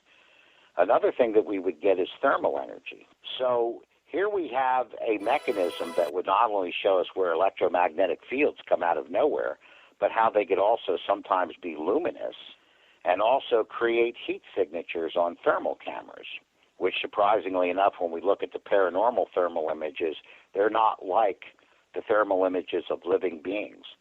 It's clear that the mechanism to create the heat occurs uniformly across the entire figure, and that it is the exact same mechanism that's working all the way around it. The bending of space would also create gravitational pull, and so many people say at the onset of paranormal events they get a feeling of heaviness. So that would explain that as well. So it almost follows there, if we can bend space, can we also bend space in a way that we can go back and forward through time, or even break the light barrier, warp drive and gauge and all that stuff? In my model, yes and no. Okay, in my model, that takes it both ways. Yes. In my model, it is unnecessary to go through all of that kind of physics to figure out how to get that done. There's a completely different way. In a paranormal haunting, for example, we see apparitions of people who lived 150 years ago, for example, appear and disappear, or more precisely, materialize and dematerialize. When that 19th century Victorian lady materializes in an apparition, it's being collected and assembled from the exact same information that assembled the original lady 130 years ago, which means not her physical body, but her information. We picked up her information. Let's go into that. That's interesting. Maybe we could travel through time, and we hope we don't change things. Thomas Fusco joins us with Gene and Chris. You're in the Paracast.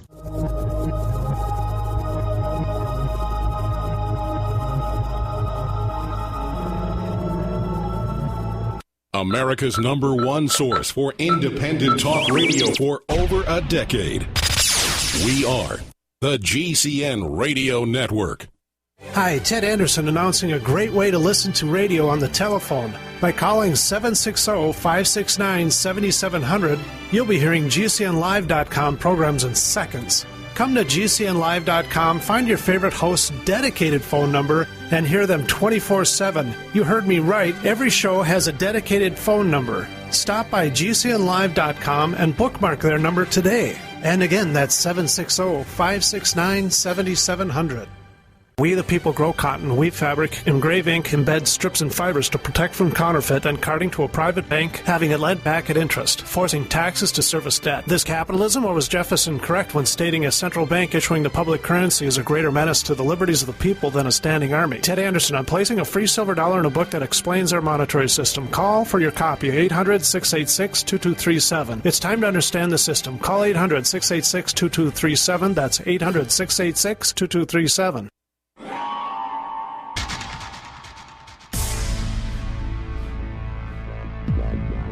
Welcome back to the Paracast, the gold standard of paranormal radio. And now, here's Gene Steinberg.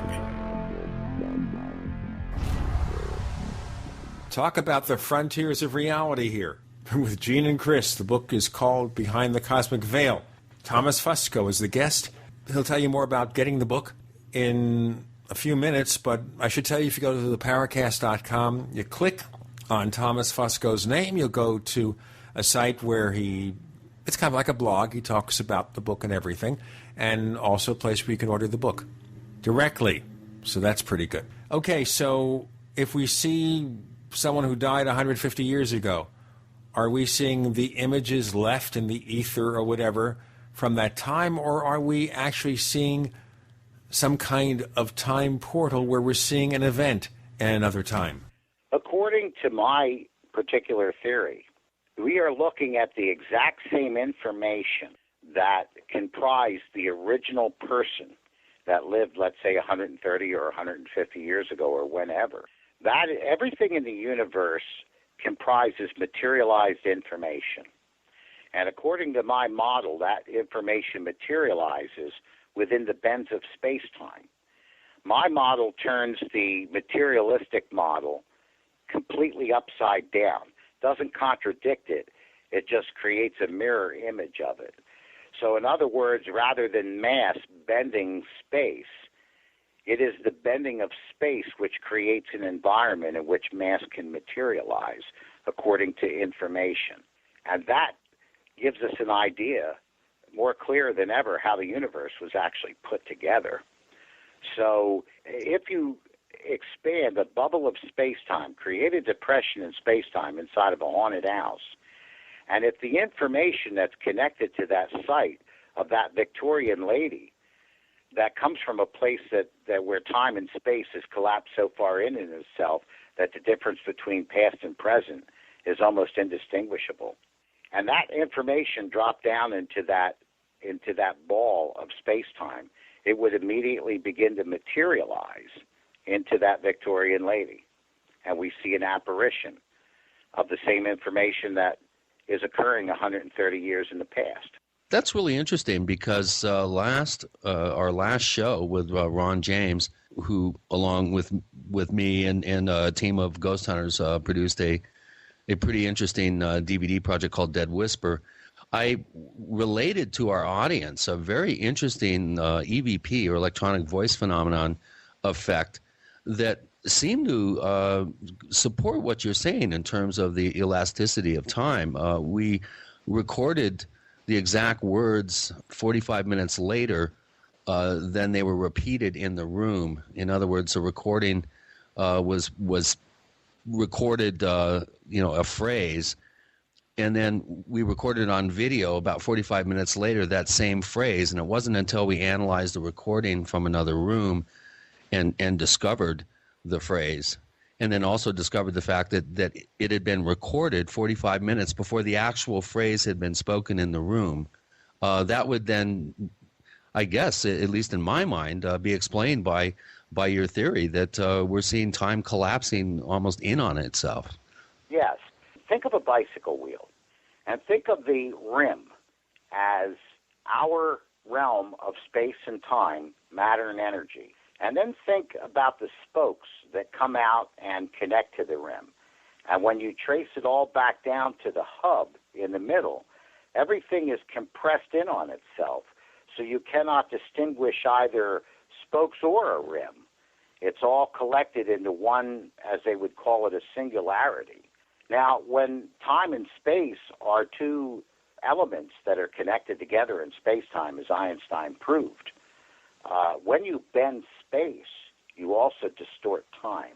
And when you have bendings of space that are abnormal, that happen, I say, in a haunted house, you get some very interesting things where information passes in and out of space-time through these curves of space. Okay, so what I'm hearing is that the house isn't so much being haunted by a spirit, it is a place where you can see a reality that occurred at some other year or some other time. Now we have gotten to the point, guys, where we could talk about the criminology. We have gotten far enough in our thinking so we don't have to disturb this model by introducing the idea that intelligence is a coherent and interactive collection of information. And so a spirit would be that type of a collection of intelligent, living, and animated and interactive information. So now we could talk about that and say, gee, we can look at it that way, and now we also have a physical mechanism by which that information can materialize in our realm. Now, these are supposedly random occurrences or maybe predictable in certain places. But is there something about the haunted house that attracts this sort of thing, or it's just there? Well, one of my speculations, and this is definitely a speculation, this has no way to scientifically validate it, but my speculation is this. Based on the ability of a human brain to change the face of reality, to materialize information in the real world, like what people are sitting at computers maybe listening to this, that computer can't occur naturally in nature. It's materialized information from a human brain. That the human brain has the ability, through strong emotion, trauma, to actually damage the fabric of space and time in certain locations. That sounds like fun. I'm going to damage something soon. So it becomes like fatigued, like a piece of metal that bends back and forth until it gets weak. Then when you have intelligent information that's connected to the information from which the location is assembled from, is materialized from, and it has these doors being created by these damages in space-time where they can bend them easily, that's my model of why some places are haunted and others are not. Does it follow that we could recreate the circumstances and produce this at will? I think if UFOs are intelligently contrived craft, that's exactly what UFOs have done. Whoever built them has cracked the physics behind what we observe in haunted houses and have designed technology according to those principles. So it follows then that there are principles that maybe we can discover and create our own UFOs. Absolutely, once we understood the physics.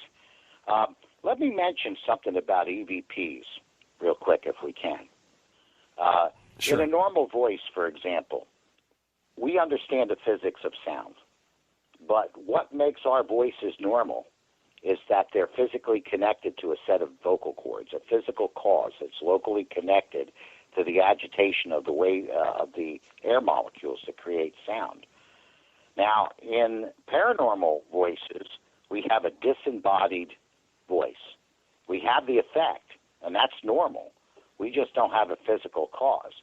But if you expanded a bubble of space-time in a haunted house, and then you materialized vocal information, the very edge of that bubble would begin to vibrate and act like a speaker.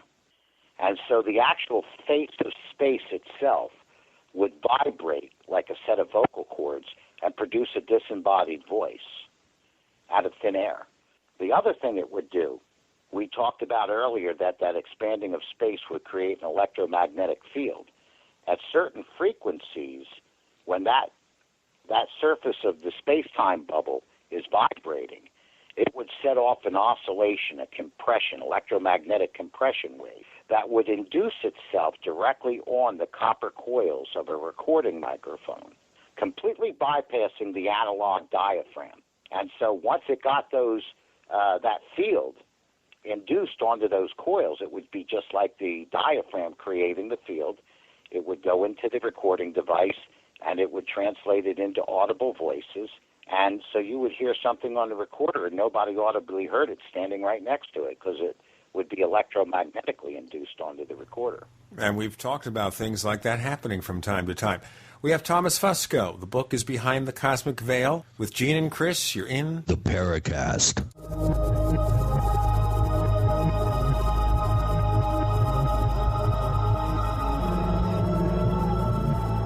We also have swag.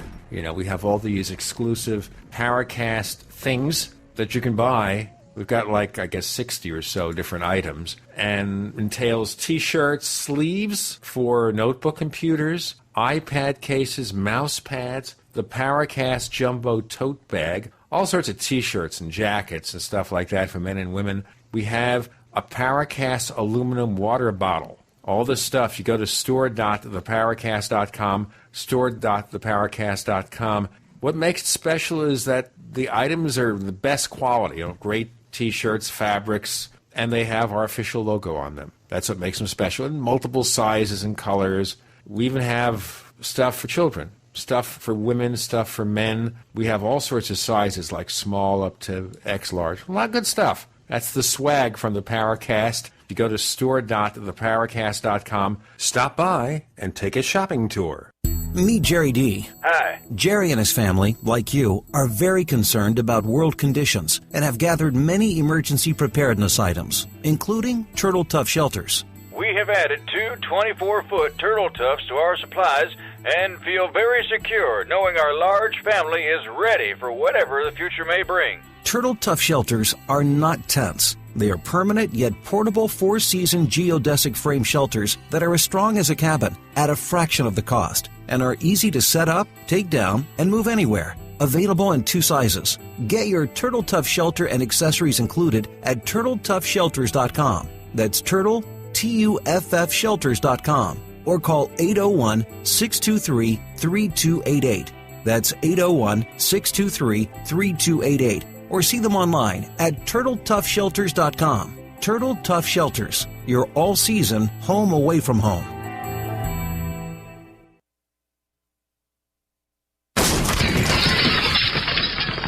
That's what it sounds like when a burglar kicks in the door of a dark house that looks like no one is home. Don't let your home be the next target. Make it look like someone is home watching television with Fake TV. Fake TV is a small electronic device that makes the same light as a real television, so from outside it looks like someone is home watching TV. Fake TV plugs in just like a lamp on a timer, but is far more convincing to burglars. Fake TV deters burglars, costs far less than an alarm, and is highly recommended by numerous police departments. Use it anytime you're away from home. To order your Fake TV for only $34.95, go to faketv.com. or call 1-877-5-FAKE-TV. Each additional Fake TV is only $29.95, so get one for you and one for a loved one for safety, security, and peace of mind for both of you. Call 877-5-FAKE-TV or go to faketv.com. faketv.com, the burglar deterrent.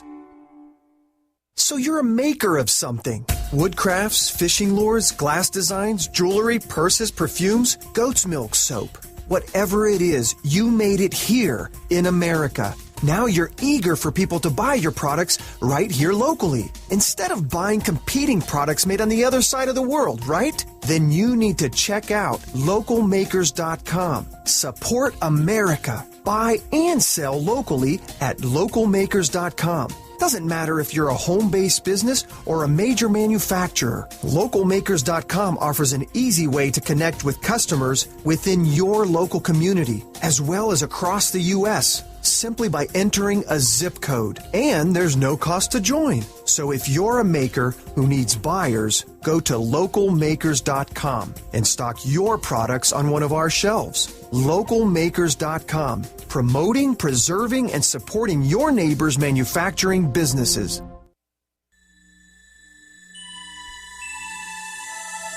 This is Jacques Vallée. You're listening to the Paracast, the gold standard of paranormal radio.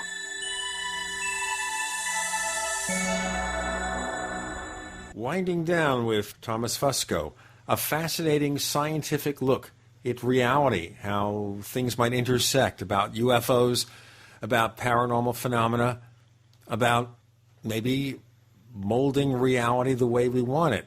And of course, if you can change reality, how do we know that what we see is real? Is that a statement or a question? I think both. Good one, Gene. Good one. Well, if part of the universe is an intelligent function, and again, based on that idea of being a subset of the greater system, that we're intelligent, the greater system must be intelligent, we know that intelligence is dynamic. There's sentences that you and I have spoken during this conversation that you and I have never spoken before. So we have created something new of the existing elements that didn't exist before. In a sense, we've actually changed or altered reality. So reality emerges from this inherent intelligence in part. So reality is always changing. And so I would say, yes, it's a basic nature of existence. You've been referring and kind of dancing around your theory, but we really haven't yet discussed how you came up with the term supergeometry. And for the sake of maybe some listeners that are tuning in late here, what would be a good thumbnail definition of your term supergeometry? Well, it's a twofold word. We have the spatial geometry of height, width, and depth, and we also have a temporal dimension of time. But if we were to have a superset on top of the physical universe that had an order, that had a structure, but it had no physical dimensionalism, that would be a kind of a geometry that would be above the physical. And so, as we talked about earlier about the different things like Plato's form and universal consciousness and implicate order, I felt that the word supergeometry was not only more scientifically consistent with the terms that science uses, but the term geometry gives us some sort of a tangible sense of something that we can actually kind of start wrapping our heads around. That's where the word supergeometry comes from. Kind of leads us to a question by our healthily skeptical moderator, Angelo. And he's wondering if you've gained any sort of support for your theory from the mainstream physicists, such as Brian Greene, Neil Tyson, and Sheldon Cooper. Have you bounced your theories and your thinking off, let's say, a quantum physicist or someone that's involved in the hard sciences? Yes, I've talked to a number of them. They've corresponded with me privately over my email on the website because, again, one of the problems is that established physicists don't want to associate themselves with these kinds of things. It's bad for their business. But more importantly, most of the people in the paranormal community are familiar with David Rountree.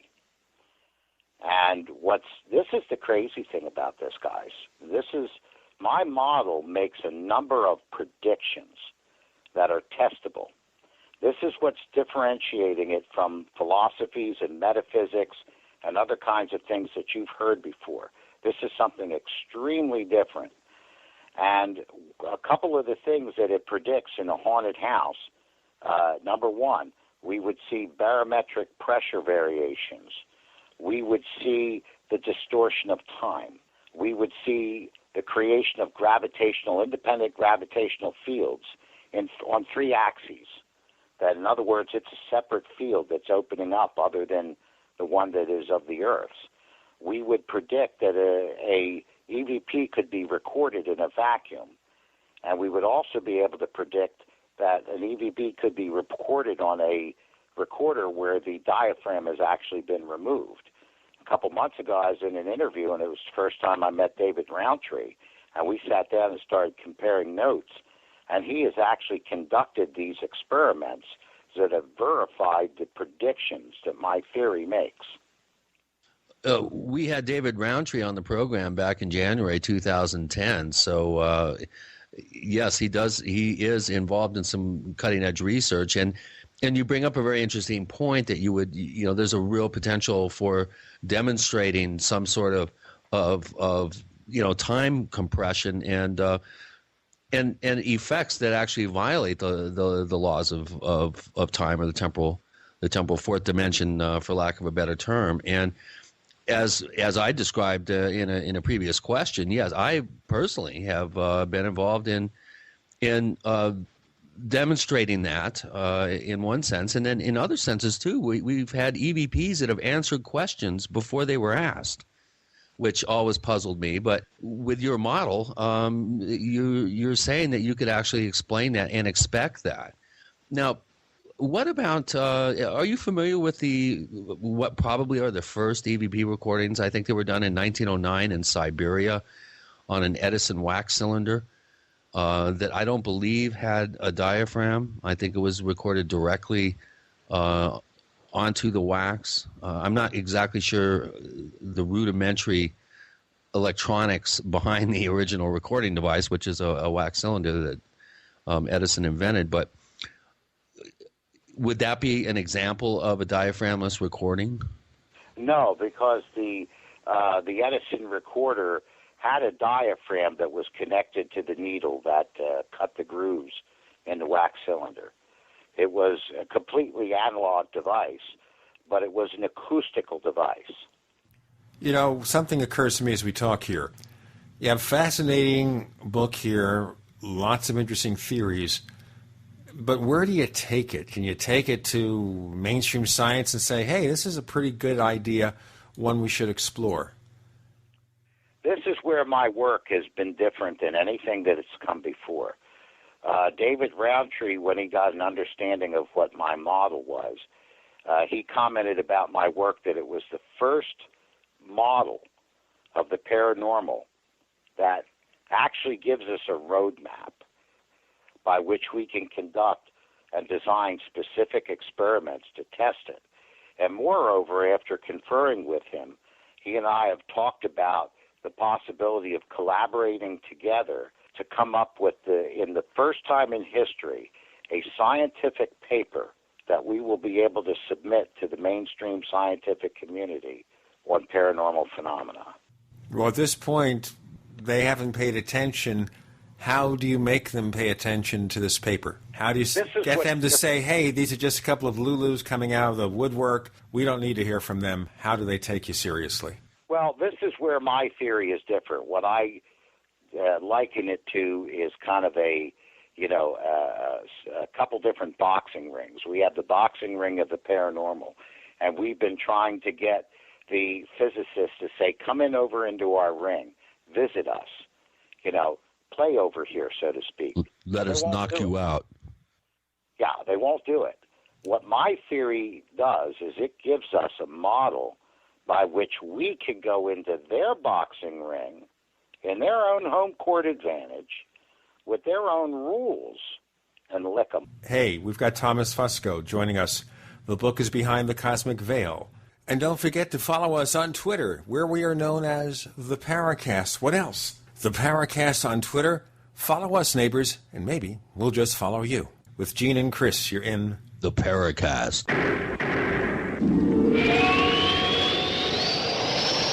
Are you tired of searching for great talk radio? Something more important. Search no more.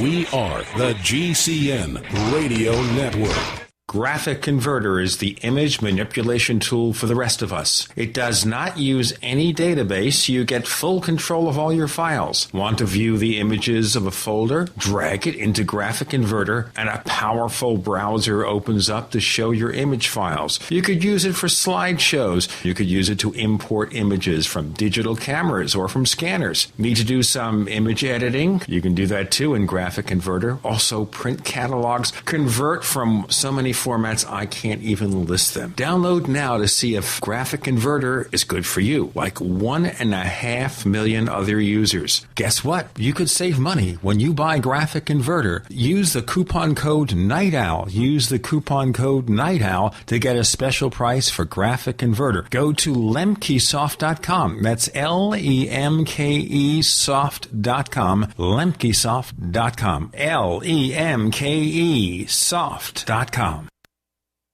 We all know that Berkey Water Purification Systems are the most trusted name in water filtration. As an authorized Berkey dealer for over 6 years and serving thousands of satisfied customers, the Berkey Guy offers amazing specials for Berkey water filtration systems. The Berkey Light systems include a set of self-sterilizing and recleanable black purification elements that purify water by removing chlorine, pathogenic bacteria, cysts, and parasites to non-detectable levels and remove harmful chemicals such as herbicides and pesticides. Order the Berkey Light system today, complete with 2 black Berkey elements for only $231, and the Berkey Guy will ship your order free of charge. With the purchase of a Berkey Light, the Berkey Guy is also offering a set of fluoride and arsenic filters for only $39.99. That's over 30% off the retail price. Call the Berkey Guy at 1-877-886-3653. That's 1-877-886-3653. Or order online at goberkey.com. That's goberkey.com today. Hi, I'm Mark Craighead, founder of Crossbreed Holsters. I designed our top-selling holster, the Super Tuck Deluxe, to solve the problems of being poked, pinched, and gouged while carrying concealed. The Super Tuck Deluxe is the most comfortable, most concealable holster on the market today. We offer a 2-week free trial and a lifetime warranty. Visit us at crossbreedholsters.com. Don't forget, crossbreedholsters.com. In a coming apart world, you need something to keep it tied together. That something is Atwood Rope, the highest quality rope made in the USA, from exotic braids for military, rescue, arborists, shipyards, tow line, or boating. Quality rope at affordable prices you and your customers can depend on. Find a dealer or shop online at atwoodrope.net. Enter promo code RADIO to receive 100 feet of 550 paracord free with purchase. Atwood Rope, working to keep the world tied together. Iodine protection packs from hempusa.org are now in stock for immediate delivery worldwide. Our iodine protection packs include microplant powder, green life kelp, red palm oil, and our clear roll-on iodine that will feed the body the iodine it needs. All iodine protection packs are in stock, save you money, and ship for free in all 50 states. Visit hempusa.org or call 908-691-2608 today. HempUSA.org has a revolutionary wonder food for detoxing the body and rebuilding the immune system. Microplant powder can help unclog arteries and soften heart valves while removing heavy metals, virus, fungus, bacteria, and parasites. Plus, it cleans and purifies the blood, lungs, stomach, and colon. Keep your body clean with microplant powder. Visit us at HempUSA.org or call 908-691-2608 today.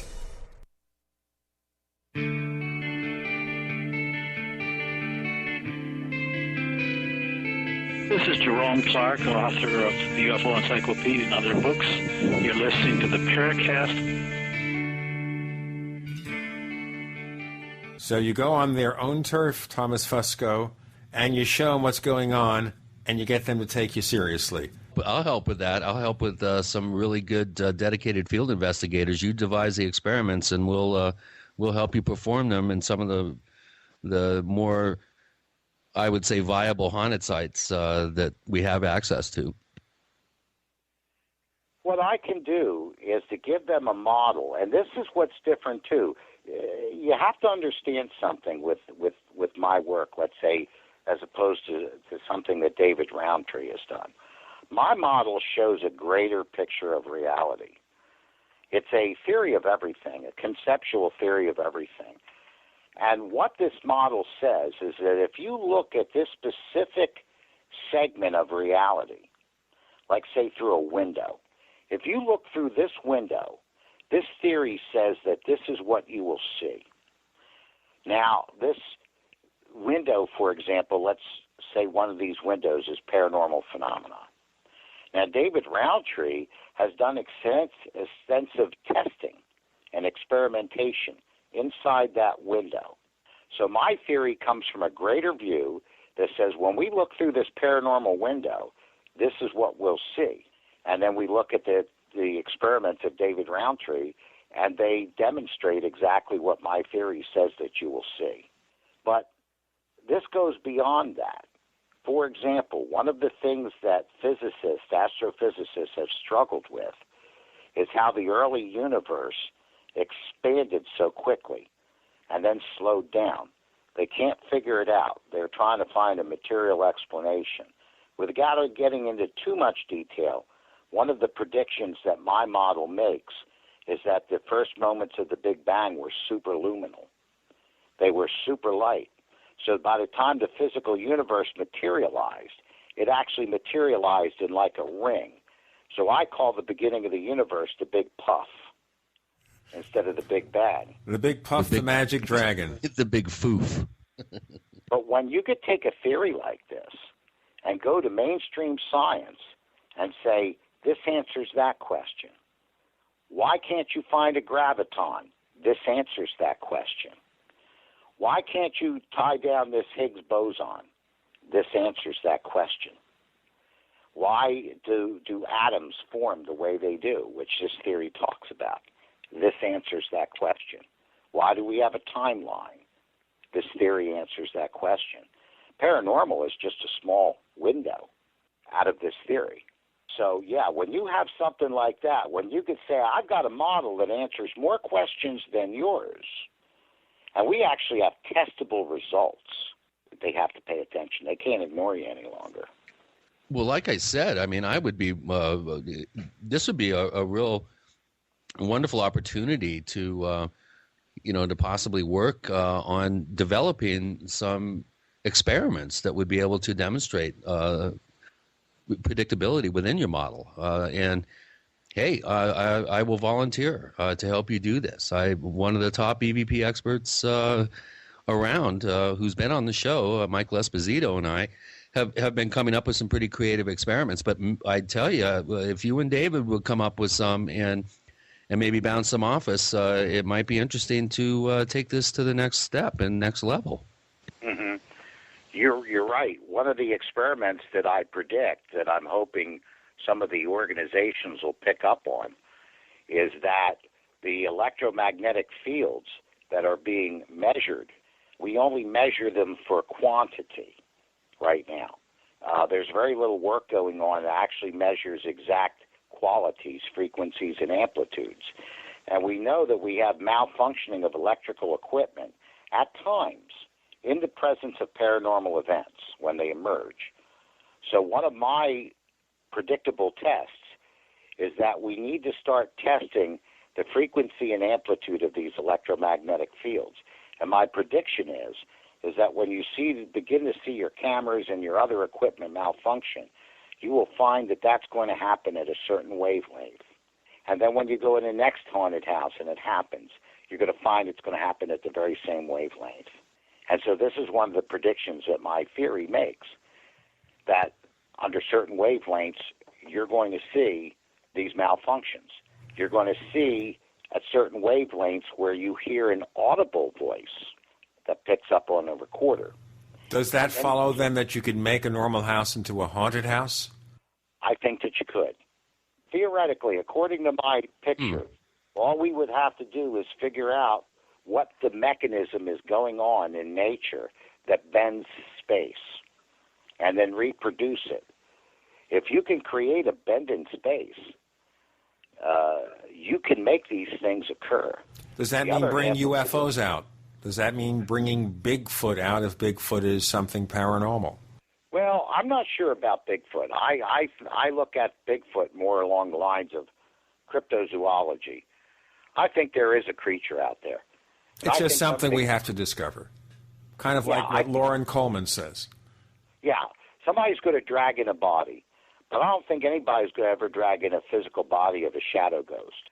It's a very different kind of phenomenon.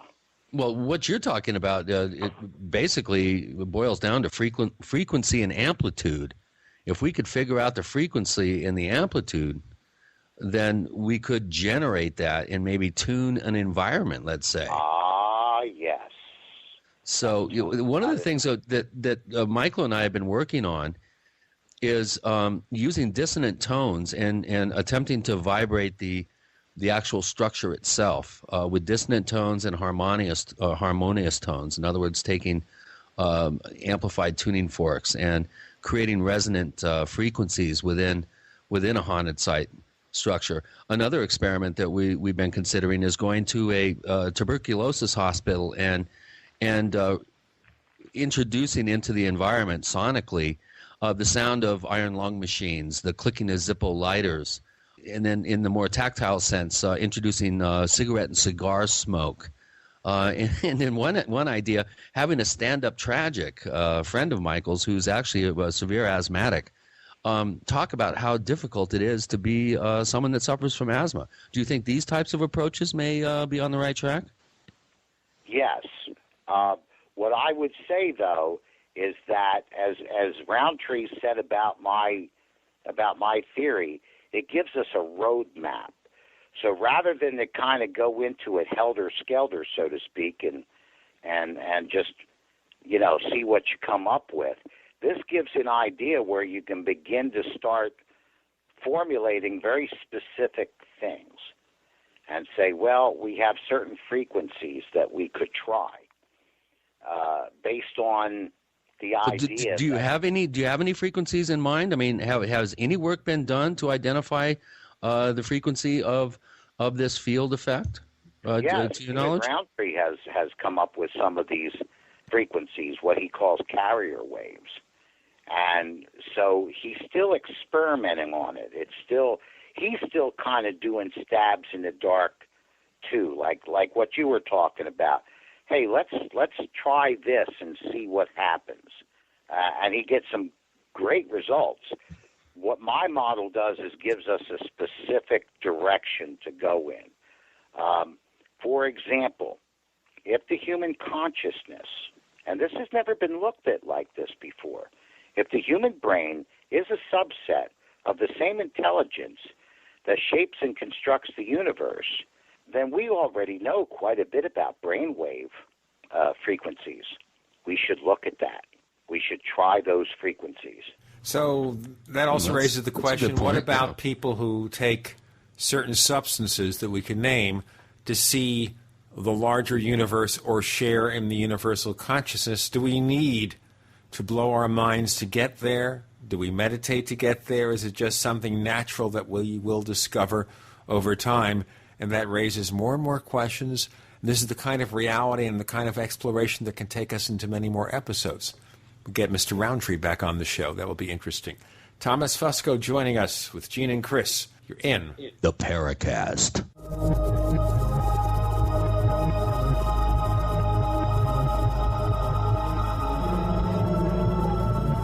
The GCN Radio Network, providing the world with hard-hitting talk radio. GCN. Great talk radio starts here. If you want to get your website online and you need reliable service, first-class service at the lowest possible price, there's only one place to go. Well, DreamHost has a special promotion with our show where they'll offer you unlimited disk space, unlimited bandwidth, one-click web apps such as WordPress, 24/7 support. You can save over $55. You want to know how? Go to dreamhost.com/radio, dreamhost.com/radio. For 58 years, Fate has provided true reports of the strange and unknown. Fate brings you the latest in all aspects of the paranormal, like angels and miracles, psychic phenomena, ghosts, UFOs, and much, much more. To receive your complimentary Fate magazine, call now at 1-800-728-2730 or visit their website at www.fatemag.com. That's 1-800-728-2730. What are you waiting for? Your fate awaits. You may snicker when you hear this message, but you won't laugh after you experience the best-kept health secret ever, camel milk.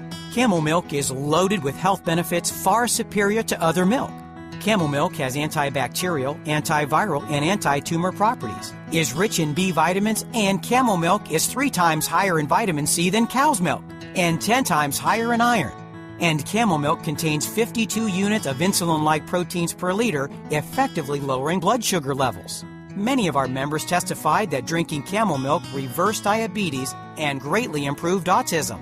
Camel milk is easily digested by those who are lactose and beta-casein intolerant and comes fresh or frozen from your trusted local family farm, shipped on dry ice to preserve freshness. Go to camelmilkforsale.com now and look under products and pricing for the spring special with free bonus pints. That's camelmilkforsale.com, camelmilkforsale.com.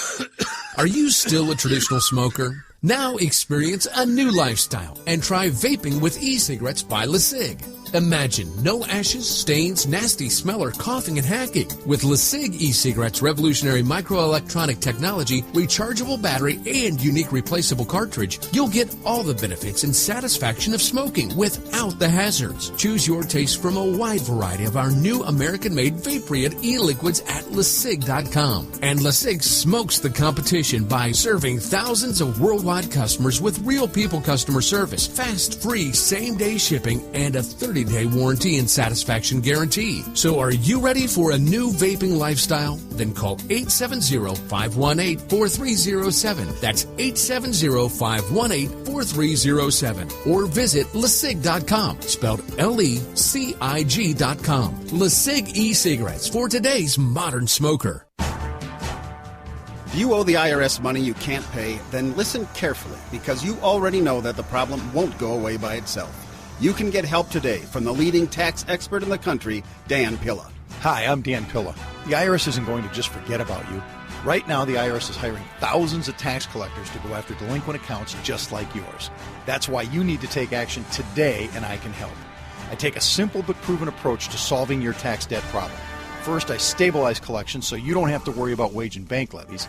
Next, I build a detailed plan to get your debt reduced to the fullest extent possible, sometimes even eliminated. Finally, I work with you every step of the way to get your problem solved once and for all. So call now for a free consultation.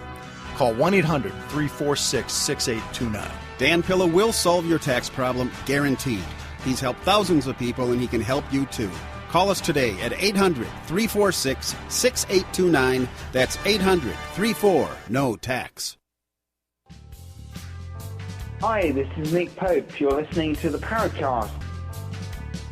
As they say, it comes down to this on the Paracast with Gene and Chris. The book is Behind the Cosmic Veil by Thomas Fusco. If you go to theparacast.com, you click on his name, you get the site devoted to the book, and you click on the book's title. You can go to the site to order a copy of the book, so you don't have to search for it, just like that.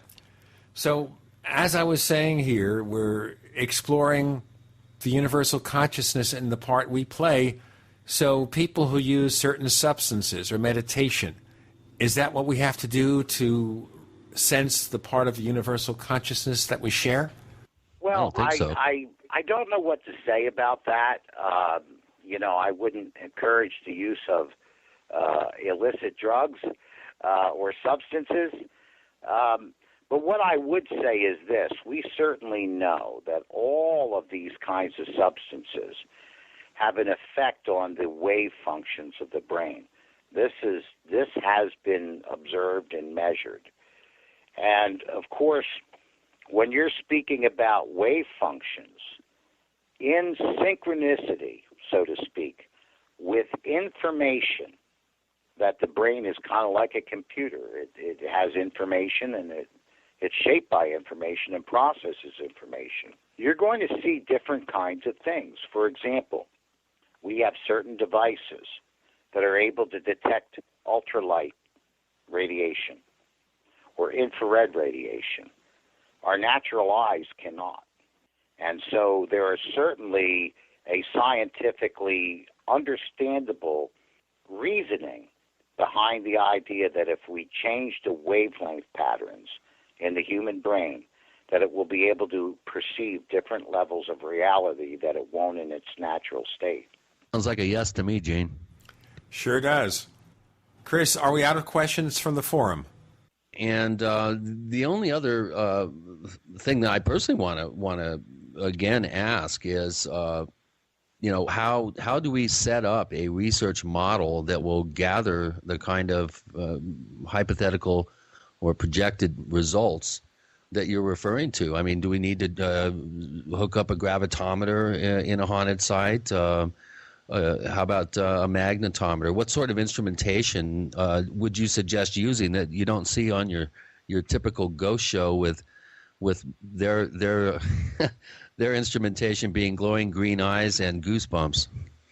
Well, this is interesting that you're saying this, is that one of the things that David Roundtree has successfully experimented with was, I think what he's using are that device that's called iTouch, that when you rotate the device, it changes the screen, the angle of the screen as you're rotating the image on the screen. And these are the devices he used to detect the distortions, the fluctuations in local gravitational fields.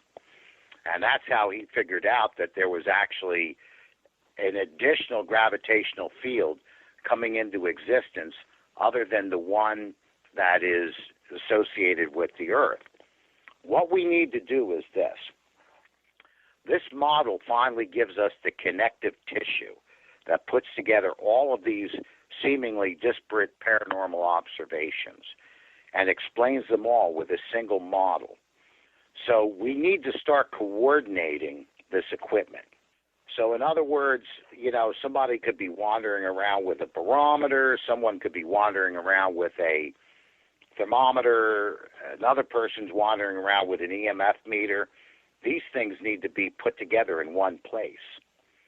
They need to be built into a single testing apparatus. And so we can then see, yes, not only at this very moment of a paranormal event do we detect this, but we also detect this, this, and this. Yeah, correlated data. Time. I'm sorry? Correlated data from Exactly. various sensing sources. Exactly, but we didn't have any model before that gave us the idea that, gee, we ought to put the barometer and the EMF meter together. Before, what would barometric pressure have to do with electromagnetic fields? We didn't have any way to reckon it. We were like looking at the 3,000-year-old night sky and seeing crystalline spheres. This theory allows us to look in the night sky and see the universe for exactly what it is, and then we can begin to build devices on that model. I'm really liking this, Gene. Oh, yeah, this is a way to start bringing a lot of things together. The only thing I worry about is whether people who study the paranormal can be brought together to consider a unified theory, because you will have this group that says, okay, UFOs are spaceships, let's worry about them. Forget about the ghosts. We don't want to deal with ghosts and poltergeists and things like that. Baby steps, Gene, baby steps. Sure. What we have to do is to build a foundation of credibility, not only in integrity, but also in scientific method. And when we do that,